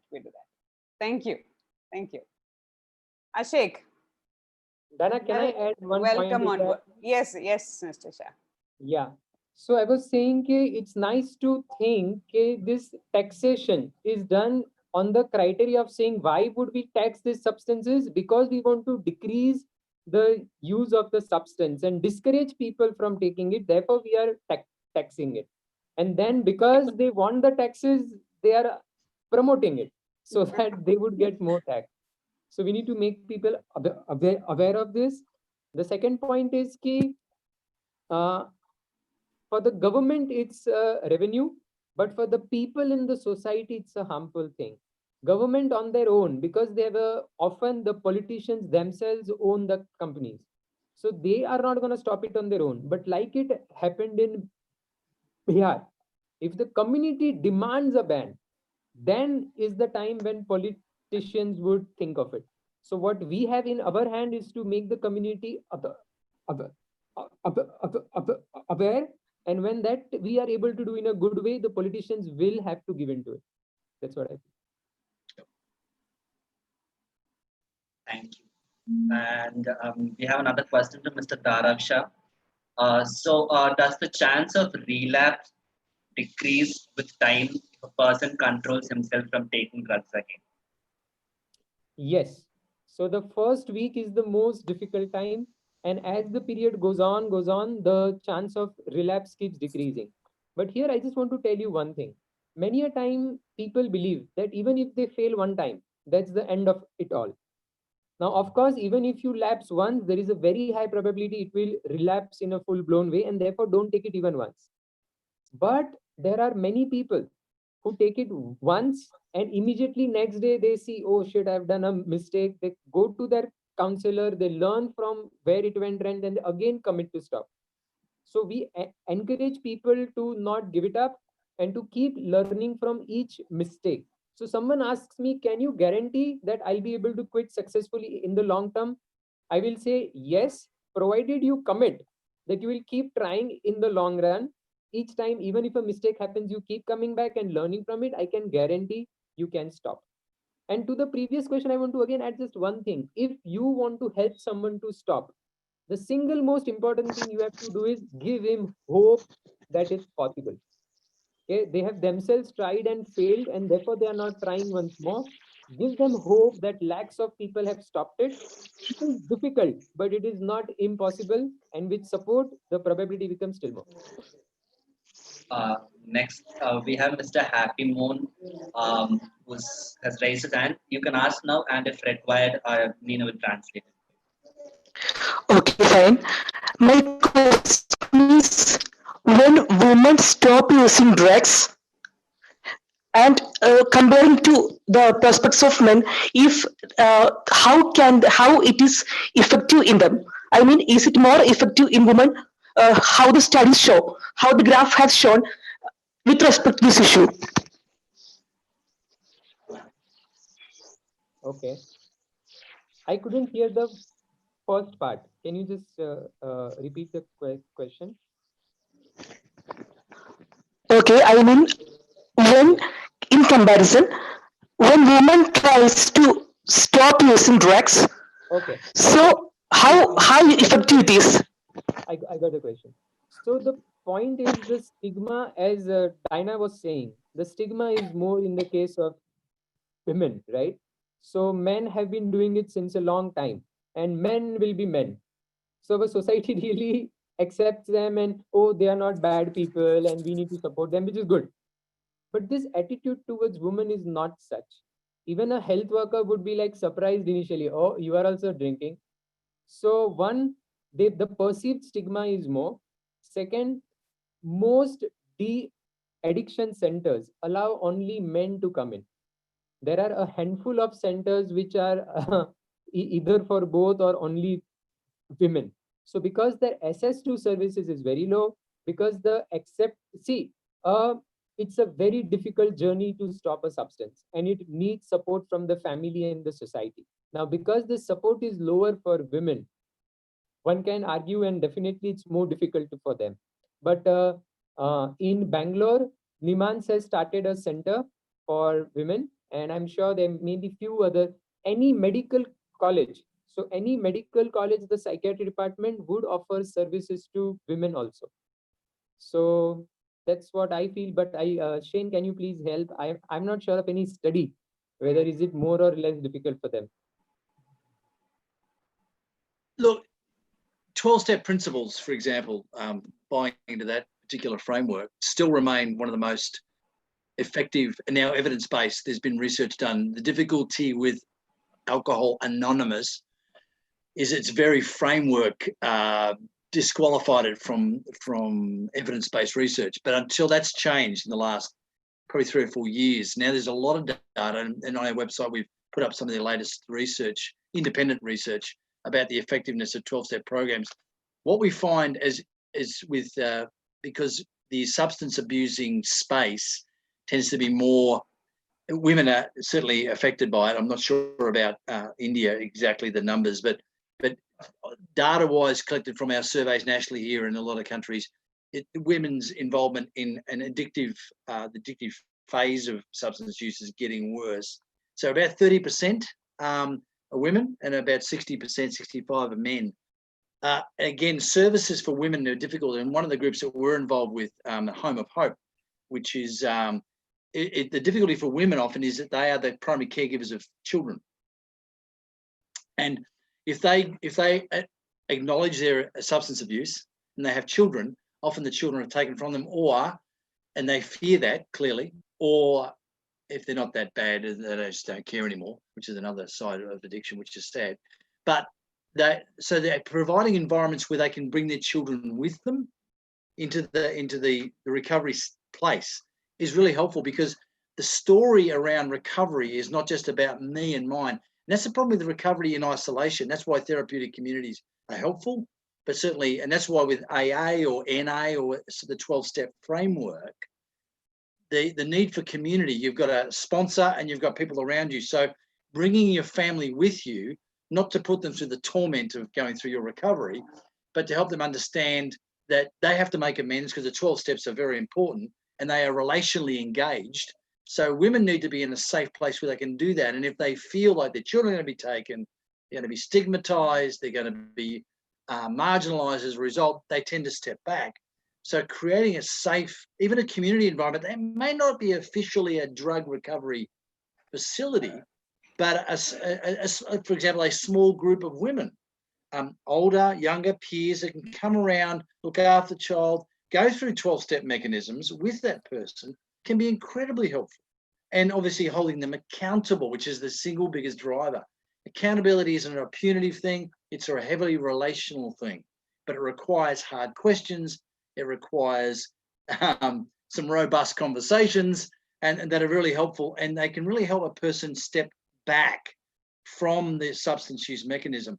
And then they begin to see the value of their family, the community, and they don't have that fear anymore. So it's not about hiding, it's about letting it out. So yeah, look, I can't really add much to what you said, Doctor. I think it's, what you said's fine, but it is, it's a tough one. And I'm not sure about the Indian framework. I do apologize. I'm not across that as much as I should be. Yeah, and I think we have time for this last question.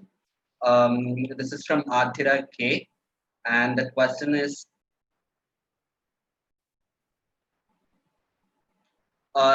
what can governments do to reduce the availability of substances within the country? Good question.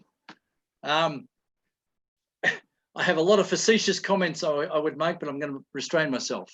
Diana, how's that? I'll behave myself. Governments, I think it's about two things. It's about political will and the intent that comes from that. Now, in our country, and I've done lots of videos on this previously, but in our country, Australia has the lowest daily tobacco use rates in the entire world right now. You know, there's some others are getting close, but we had the lowest daily tobacco rate use in the world. In 1945, after World War II, an aggregate of about 52% of all Australians were smoking daily. That's half the population were using tobacco daily. Now we're down to 14%. About 100,000 people take up tobacco each year. Guess who they are? They're the 12 to 20-year-olds. And most of that is because of alcohol consumption and weed use. In other words, I need to learn the delivery mechanism. And how can I learn to inhale? The legal way, through tobacco. I drink first. Now happens, I drink first, then I smoke, then I use weed, and then I go to an ecstasy tablet. That's kind of the migration in Australian culture. Now, what happens in Australia, the public sector, the government sector, the private sector, the business sector, the advertising sector, the education sector, all got on the same page. There was one focus, one message, and one intent, basically, and that is quit. One message, one focus, one message. Is quit. So the goalposts move. Yeah. Sorry, the goalposts don't move. We know how difficult it can be to quit. There is difficulties on the way to cessation. There are bumps, there are hiccups, but the goalposts don't move. It is quit. Now, this is a legal drug. So then we go after it. And so the messaging everywhere is the same. Tobacco is bad, gold standard. There is no messaging in the marketplace that's contrary to the quit message at all. There's no messaging of, oh, moderate your tobacco use. Or just once a day, it's fine. Or smoke responsibly. There's no, it's just quit. It's bad. And if you smoke, you got a problem. And we're going to help you get away from that. So there's political will and the political intent to do that. When it comes to alcohol, because in our country, the revenues around alcohol, not just taxation, there's a whole industry of employment around alcohol. That's the problem. But with illicit drugs, which I don't get, we've got about, if you take cannabis out, between 2.5% to 4% of our population use illicit drugs on a monthly basis. You put weed in, it's about 11%. They're saying we can't possibly move that 11% demographic down to 5% or 6% or 4%. We have to legalize the drug. So it's on the market for everybody. That's the response. So you look at the cognitive dissonance in the political and social framework for each drug. Tobacco, quit. Alcohol, moderate. Illegal drugs, keep using, just don't die. That's the messaging. And of course, people pick up on the messaging. Young people listen to the cues. They go, oh, hang on a minute. If I smoke, oh yeah, I'm bad. Oh, I'm a leper. Oh, I don't want to smoke. Oh, yuck. If I drink, I'm kind of cool, but I've got to be responsible. But if I use illegal drugs, they're saying I'll just keep using. They'll give me syringes. They'll give me an injecting room. And if I get stuck, they'll give me methadone. Great. You see what happens? It's just insane. But anyway, I'll behave myself. I'll calm down. Thanks a lot, Shane. Since we have a shortage of time, with that, we'll come to the end of today's session. And I request Mr. Shane and Mr. Dharavsha that if you have time, you could stay back just for another 5 minutes after the conclusion. There are a couple of more questions which came in. So if you have time, you can just stay back to answer them. And so on behalf of Fourth Way Foundation, I thank Mr. Dharavsha and Mr. Shane Wako for giving a terrific start to the SAFE Forum 2020. Thank you for the very informative sessions and insightful discussions. I also thank all the participants who have joined us today through Zoom and through YouTube Live. And tomorrow we have an exciting lineup of speakers. For the panel discussion, we have Mr. Stephen Devasi, renowned musician, Ms. Regina Madsen, Secretary General of World Federation Against Drugs, Ms. Shruti Popaya, a game changer in workforce management, and Mr. Abhijit Parse, co-founder of Slum Soccer. And they will be discussing on the role of alternative pursuits among youth in creating substance abuse-free environment. Like today, the tomorrow's session will start sharp at 10:30 a.m. The same Zoom room. You can invite your friends or any other people you think will be interested. Please share this information with them and ask them to join us for tomorrow's session. And if possible, please sign in at least 10 minutes prior to the scheduled time so that you can figure out that all your technical problems are solved and you're ready for the session. So thanks a lot, Mr. Shane and Mr. Tarafsha. It was a very nice couple of hours for us, and I hope that all the students had like a very interactive and it's a nice learning experience for me, and it was the same for most of us here. Thanks a lot. Thank you എല്ലാവർക്കും. നാളെ രാവിലെയും ദർശൻ പറഞ്ഞ പോലെ 10:30 തന്നെയാണ് നമ്മുടെ forum തുടങ്ങുന്നത്. So ഒരു 10 minute മുമ്പ് ലോഗിൻ ചെയ്യാൻ പ്രത്യേകം ശ്രദ്ധിക്കുക. ആൻഡ് ഇന്ന് നിങ്ങൾ തന്ന നിങ്ങളുടെ വാല്യുബിൾ ടൈമിനായിട്ട് ഒത്തിരി നന്ദി പറയുന്നു. Stay home, stay safe and don't do drugs. See you tomorrow. Thank you. Those who can stay back, if you want to stay back, I think Dr. Shah and Shane can spend a few more minutes answering your questions. അപ്പം wait ചെയ്യാൻ പറ്റുന്നവർക്ക് wait ചെയ്യാം. പ്രത്യേകിച്ച് those who have already asked the questions, we would like to actually answer that. We are just, because we said 12 o'clock, we just want to wind up at that time. Darshan, you can ask the next question, Darshan. Yes, this is a question by Ms. Ashwati. There is an opinion among youngsters that smoking of cannabis is not very harmful to lungs in comparison to tobacco. So they prefer cannabis over tobacco. And what would be your opinion on this?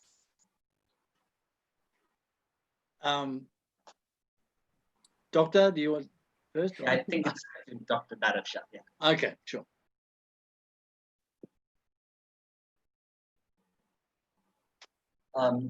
Excuse me, doctor, your audio is muted.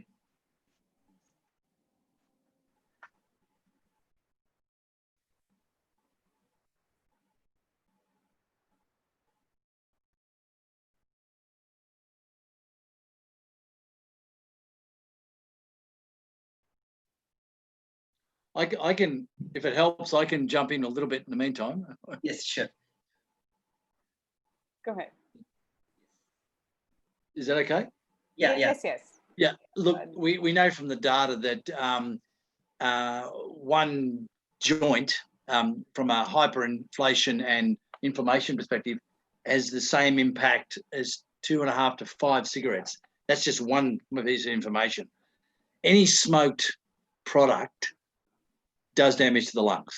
The British Lung Foundation have got a lot of data on this, but cannabis, particularly the tar content in cannabis, is a lot higher than tobacco as well. And again, the argument with the pro-cannabis lobby is, oh, where'd you get your weed from? Who cultivated it? Who's mixing it? And again, that's irrelevant to that.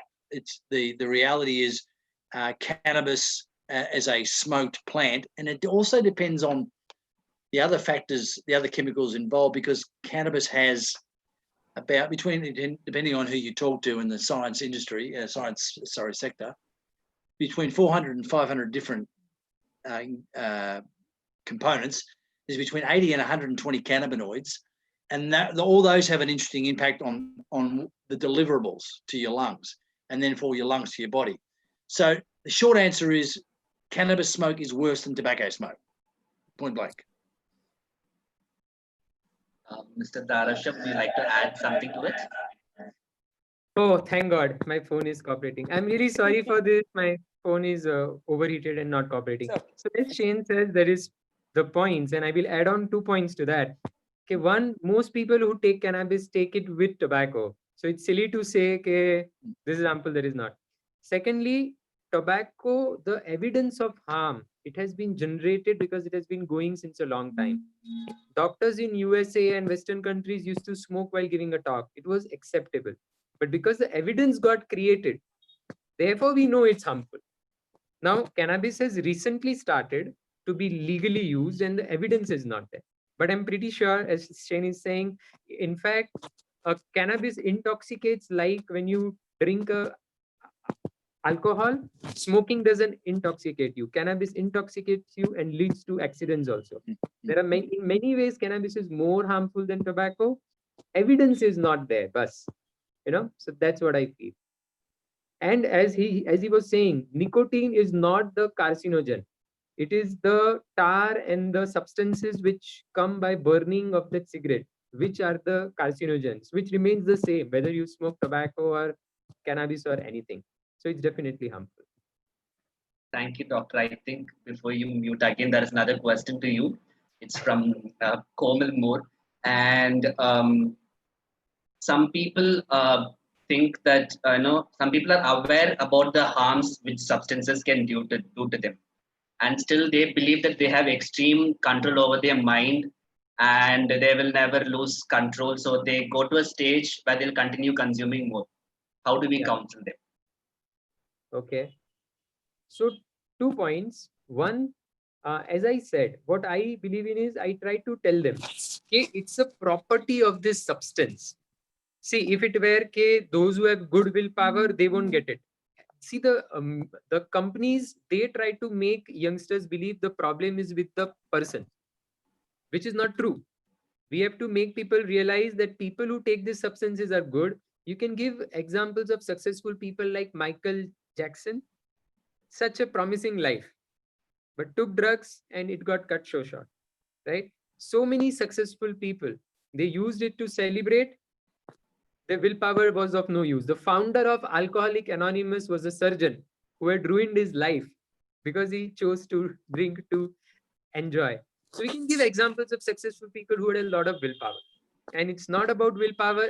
What I say is, will you say, I have strong willpower, so I'm gonna put sugar on my tongue and it won't taste sweet at all. You'll never even make that. It's a physiological property of sugar to taste sweet. Similarly, it's a physiological property of addictive substances to cause withdrawal symptoms, tolerance, craving. You're bound. I mean, not everyone gets addicted to the same level, but it can happen to anyone.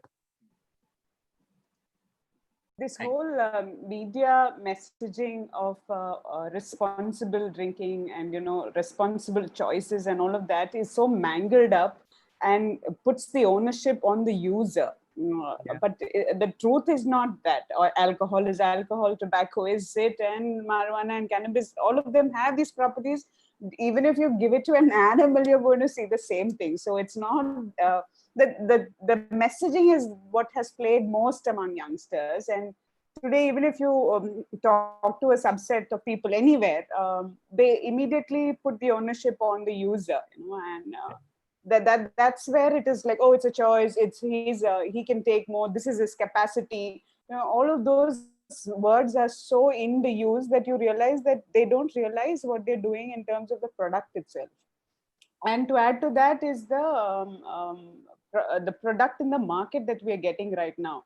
The kind of products that we get are so adulterated in terms of even marijuana or cannabis. We don't get the normal or the real stuff anymore in a place like Kerala, where we say Dicky has the best gold and things like that.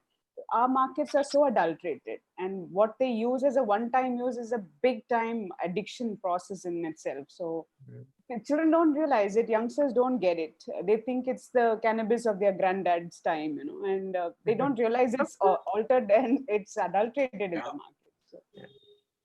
So to add one more point to that, Indians especially believe that Western people are smart people and they are able to drink in control. Sorry. Right? And it is only Indians who have a problem with drinking. Many people believe, see, in France, they teach them how to drink in a socially responsible way, and therefore France has no alcohol problem. Look at the data.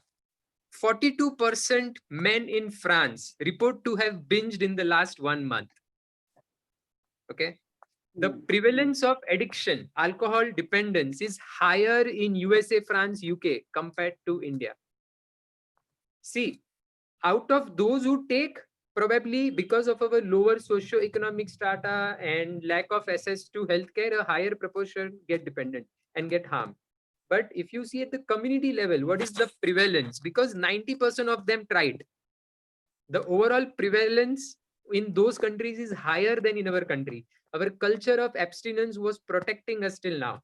And with marketing, they're trying to normalize it. Each film has to show the lead actress to drink. They're trying to normalize it, as Shane was saying, and make it very permissible. It's okay. And therefore, we're in for a tough time. And I believe once the legalization takes place, or once the cultural normalization takes place, then it's very difficult to change. So in France, in Scotland, they're trying to make it sound, no, it's not great part of our culture, but neither the people nor the alcohol industry is willing to make that happen. So it's a critical time for our country, wherein we need to aggressively push for maintaining our culture of abstinence. People think it's a bad thing to tell youngsters. So in a marriage I had gone of my cousins, two of my cousins, I spent my whole day, don't drink, and two of my cousins had alcohol in their marriage. Okay. And while the bride's family was welcoming us, she was like, oh, alcohol is there, then don't tell we are orthodox, you know. So a lot of people are encouraging the youth, drink, and no one confidently telling them don't drink. How can we even expect them not to drink? So I think we need to be proud of our culture of abstinence and promote it, is what I think. Thank you. I think there is a follow-up question on what you were just speaking. So in some communities, alcohol has become part of the culture and their practices. So when there are children in those communities, how do we communicate or intervene among those children in whose culture alcohol is normalized? The question from Suhana. Okay, I'll go first and then Shane can come. So I often tell that culture should be flowing. Otherwise, if it stagnates, it stinks. There are many beautiful elements to our culture, which are very helpful to us. And we should get together, promote them. But there are some harmful elements to our culture also. Widow, sati practice was common in our country. Yeah, sometimes sati means burning of the widow when a person would die. Or let's say women were not allowed to educate themselves in our culture. Or let's say female feticide is so common in our culture. So does it mean that it's my culture and I'll continue to do it? So we have to take the good parts from our forefathers and we have to go one step forward. So if something in our culture is harmful, we have to definitely stop it, is what I think.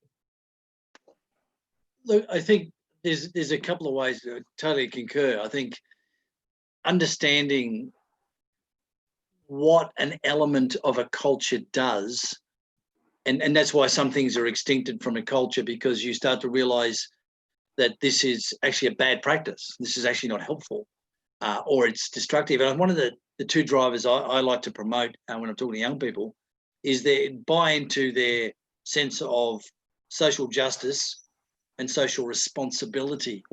And certainly when I'm caring about an individual and I'm caring about their liberty, their capacity, their agency, their humanity, then what elements are going to increase and enhance those factors? And what's going to diminish and take away from those? And I think and there's two ways of looking at it. Okay, I can look at the prohibitive model. Okay, I'm going to prohibit all the things that I believe will take away from their agency, their capacity, humanity. And some things should be prohibited, as we've just talked to you, just talked about, Doctor. I think that's right. We need to remove them from the culture. But sometimes it's about, it can be that, but it's also more importantly to espouse the value of a proactive model. In other words, I want to be, I want young people to be educated, to be healthy, to be strong, to be productive, to be all that they can be.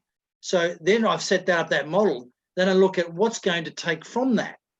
And when it comes to social justice in the environment, I mean, what we know what illicit drugs do to the environment. We know what alcohol does. It takes 5 liters of water to make 1 liter of alcohol. It's like the amount of purely on an environmental scale, the amount of harms done to the planet from illicit substance use and production because of use, because of demand. You take away demand, no one makes a product, the environment's safe. So again, that's one element of obviously the human condition. Helping people become the best they can be, not being exploited, taken advantage of. And when you start to craft that narrative in your youth demographic, so guys, are we on about self-destruction or destroying our neighbour?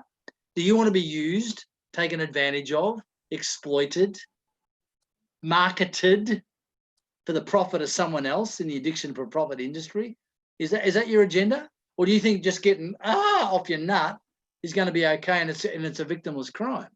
Because if you care about yourself and your peer, then you don't want anything in their environment that's going to take away from their potential to be the best they can be. I think that's another line, not an only line, another line. Yeah.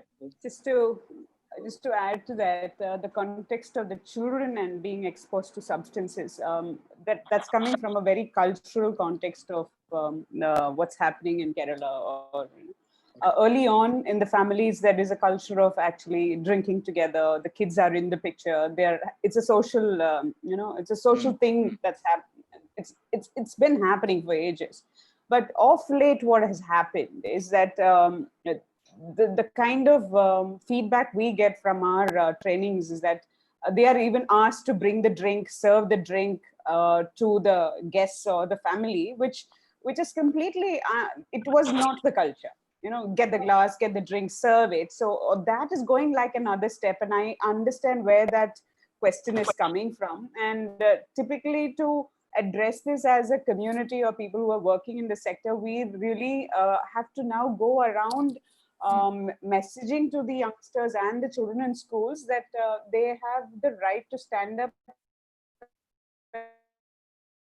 and tell them, no, we are not doing it because it's not the right thing to do as a minor. So and we now ask them to voice it out, saying, Pa, you want your drink, you go get your drink and come. I do anything else but not serve your drink for you and your friends. So this is something that's coming from a very cultural context of a problem that's normalizing the use of drinks. And what's happening is children who are in environments like that then go out and experiment among their peers. And it's not an experiment, it's like an accepted thing by them. So it's to answer that question in specific, I think we have to uphold the Article 33 of the United Nations Convention on the Rights of the Child to a safe environment away from drugs. And this, if it is happening in families to the extent of abuse, has to also be addressed in schools and colleges. Children need to know the line between what is tolerance and what is abuse. So things like that, we've come to that point. And like Dr. Shah was saying, this time is very crucial for our country, for our, especially if I were to take Kerala in the context. We believe that if a decade's good messaging and good buffering is done to keep kids and youth away, we will sort of leapfrog this problem and go into a safe zone. So very for us in the timeline of a decade that we can actually bring about change. And I think all of us have an ownership. So to the one who asked the question, you have to make clear that there is a clear no when it comes to kids and youngsters and families being exposed to. If I may, just on thanks, Diana. In Australia, funnily enough, despite our Anglo culture of drinking, we have a thing called secondary supply laws, and this is where the judicial educator may be useful. In other words, no child can be given alcohol to consume at any stage under the age of 18, right? No. Even with parents' permission, not allowed, right? Any public place, they can't do it. In the home, it's different. Legally, they can't, but who's going to monitor the home? But no child can be in an environment, it's called a secondary supply. It can be supplied or exposed to alcohol by an adult. If they go to a pub or a hotel, a drinking venue, we call them pubs, in Australia, even in my state, only last year they finally introduced this. Other states had this. In other words, if I went to a hotel with my children who were 16, 15, 12, I could let them have a drink with me if I gave them permission. Now, the other states of Australia didn't have that. You weren't allowed. So in Victoria, where I'm based, now change that law. So my children come to the pub with me, they're 16, I can't give them a drink. No one can serve them a drink until they're 18, right? So that secondary supply law may be something worth looking at as a judicial educator in your region. I'd It's love very it if you tempting can pass me a link. I'll do my little secondary research and find it. But if you have something ready, just pass If you it go on, to because our, we're actually, yeah, we're All right. actually putting together a kind of recommendation paper to the state government, and this will help as a reference, because like we always have this tendency to look at the other countries and see what's being done there. This will help for it. Yeah. It's a tempting question. So I wanted to say to Breed Singh, you can tell young people, if your father doesn't allow you to marry a girl or boy of your choice, what would you do? So, okay, there are times where you can go against them. Okay? And secondly, you can take it the reverse way also. It is very true that the parental consumption influences children in a huge way. And this we can use as an appeal to the adult population, that if you really want your children to not do, stop it. And this is one of the biggest motivators for them. For my father, when I was in around 4th standard, I asked him, he used to drink in parties. So innocently, I asked him, you were saying it's harmful, but you are taking it. The poor fellow thought for 3 days and he told me, yes, it's bad for you, bad for me. From today, I'm stopping. Oh, wow. So we can use this the other way and appeal to the adults. Yes, it is a very critical thing you need to do if you want to ensure a safe future for your child. Absolutely. I think there was a couple of more questions. I stitched 2 questions together.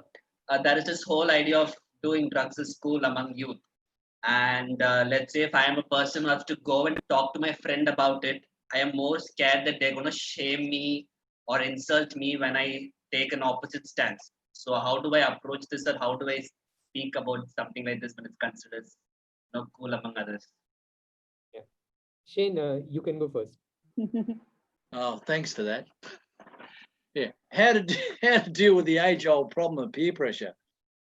Building resiliency and capacity into young people is really, really important. And again, I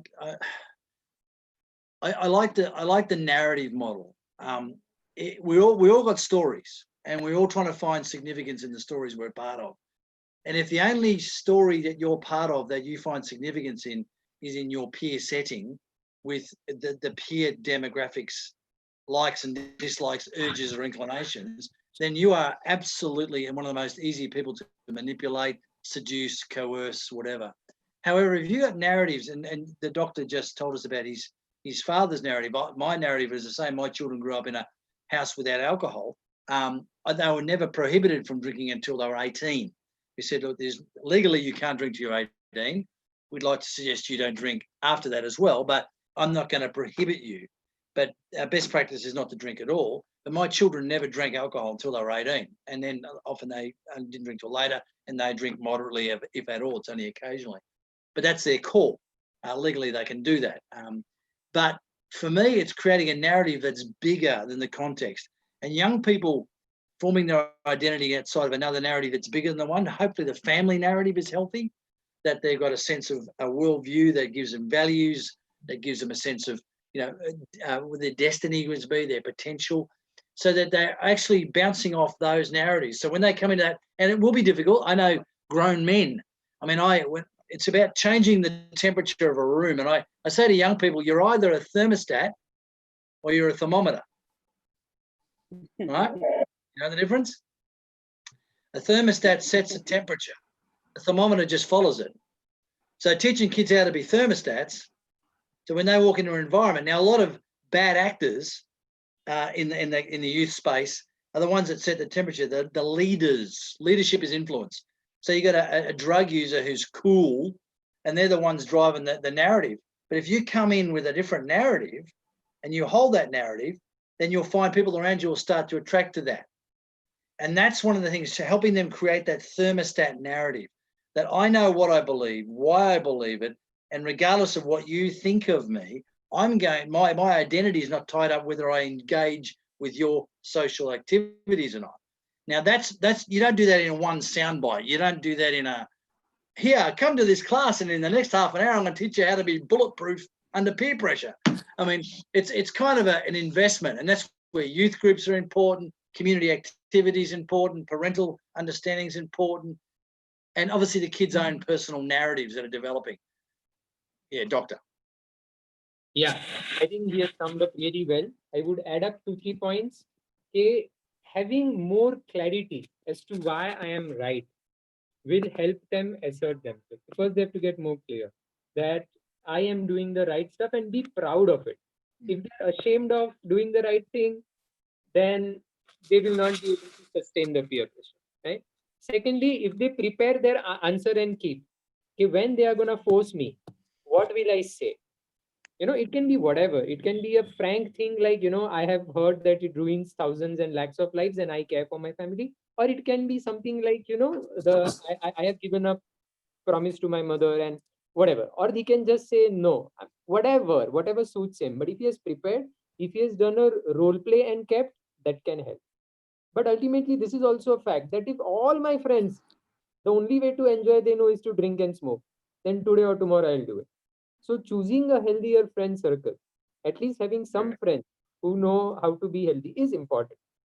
And it's in an overpopulated country like India, we can tell them that if you save your life, you will find friends today or tomorrow. Okay? If these substances and you get addicted, then these friends will also leave you and go. So maybe these are the 3 points. Yeah, there are no friends. There are no real friends in the addiction space ever, because the substance becomes your agency, and this is the real tragedy of the loss. And I won't go into that too much, but the loss of that. And one of the things that we say to young people is knowing why I don't have to makes it easier to say no. So I know why I don't have to. So when I walk into an environment, I've already got a mechanism, and that's having that rehearsed and that clear. Say, yeah, dude, your call, but I don't need this because bang, bang, bang, and walk away. And that can be really helpful. I think this is the last question which we have, and it's to Dr. Dharav Shah. As you mentioned, the use of cannabis or other psychoactive substances has strong psychological effects. So is it possible for a severe cannabis or psychotropic substance user to recover completely, or will there be residue of psychological issues with the person? My thesis topic was cannabis-induced psychosis. And what I've seen is those who quit it within the first year, all of them recovered fully. But some of them took around 2 years. Okay, they would say, "Okay, I just cannot concentrate. I'm not able to function." But those who relapsed on it 2-3 times and now have quit it even for 10 years, they are continuing to having psychological deficits. So based on my experience, I believe that God gives you chance, but he doesn't keep giving it. Learn your lesson. And so if you damage your brain mildly, it may reverse. But if you do irreversible damage, then it may not. Right? So not starting or quitting early is important. But I want to hear Shane's response to that, because I've learned a lot today, and I want to hear what he has to say. It's interesting. We're doing a current series at the moment, and I'm actually looking at this quite intensely. But as you understand, Doctor, the epigenome and the impact that the epigenome has, and the byplay with the environment, the epigenome, the hippocampus, and the amygdala, and how that loops together, and some of the impacts, and of course what psychedelics can do, particularly in that space. But yeah, the rewiring, and I believe we have been designed in a most remarkable, staggeringly remarkable way. And our environments, our decisions, our behaviors, and our values, as well as our relationships and our activities and our decisions, they all influence how the epigenome works, how the brain functions, even cellular. It's at a cellular level. Now this is breathtaking. I mean, and we've got control over this to a certain extent. I like the quote by Stephen Covey. The 7 Habits of Highly Effective People. He said, in between stimulus and response is the greatest power we have, power to choose. Now that's never taken from you, even with addiction. Even with addiction, the ability to choose is never taken from you. It's harder to choose not to, absolutely. It's a nightmare, but it's not taken from you. You can still make a choice. And you can give that choice capacity to someone else. But the rewiring of the brain, walking back out of that, walking back out of dependency, walking back out of that, retrain the brain. Now we know from neuroscience that the only way to retrain the brain and retrain the epigenetic coding mechanism, to retrain the cellular component activity, is to actually learn all the things that you were avoiding learning when you were trying to avoid the crisis you're in by taking drugs. So you have the talking therapies, activity therapies, substance-free environment, clearly, but you take the substance out and you displace it with activity, with conversation, with narrative, and it's constant. And your activities and your conversations and your values and your relationships all change. And as you do that, the rewiring and the recoding starts to work, but it takes time. And as the doctor rightly said, the quicker you do that on the earlier stages of intervention, the better chance of rewiring your whole system. No worries, I agree. But as the doctor said, if you leave it too much longer, the damage can be so severe that you can minimize the damage, but the damage, ultimately, there's going to be an irreparable part of that. And so that's what we want to do. We want to prevent uptake. And if the uptake is done, we want to intervene quickly to help walk them back out of it with healthier narratives, healthier relationships, healthier environments, healthier conversations. Absolutely. To just correct and clarify on what I said, so even those who have taken it long term, when they stop, they do get benefited.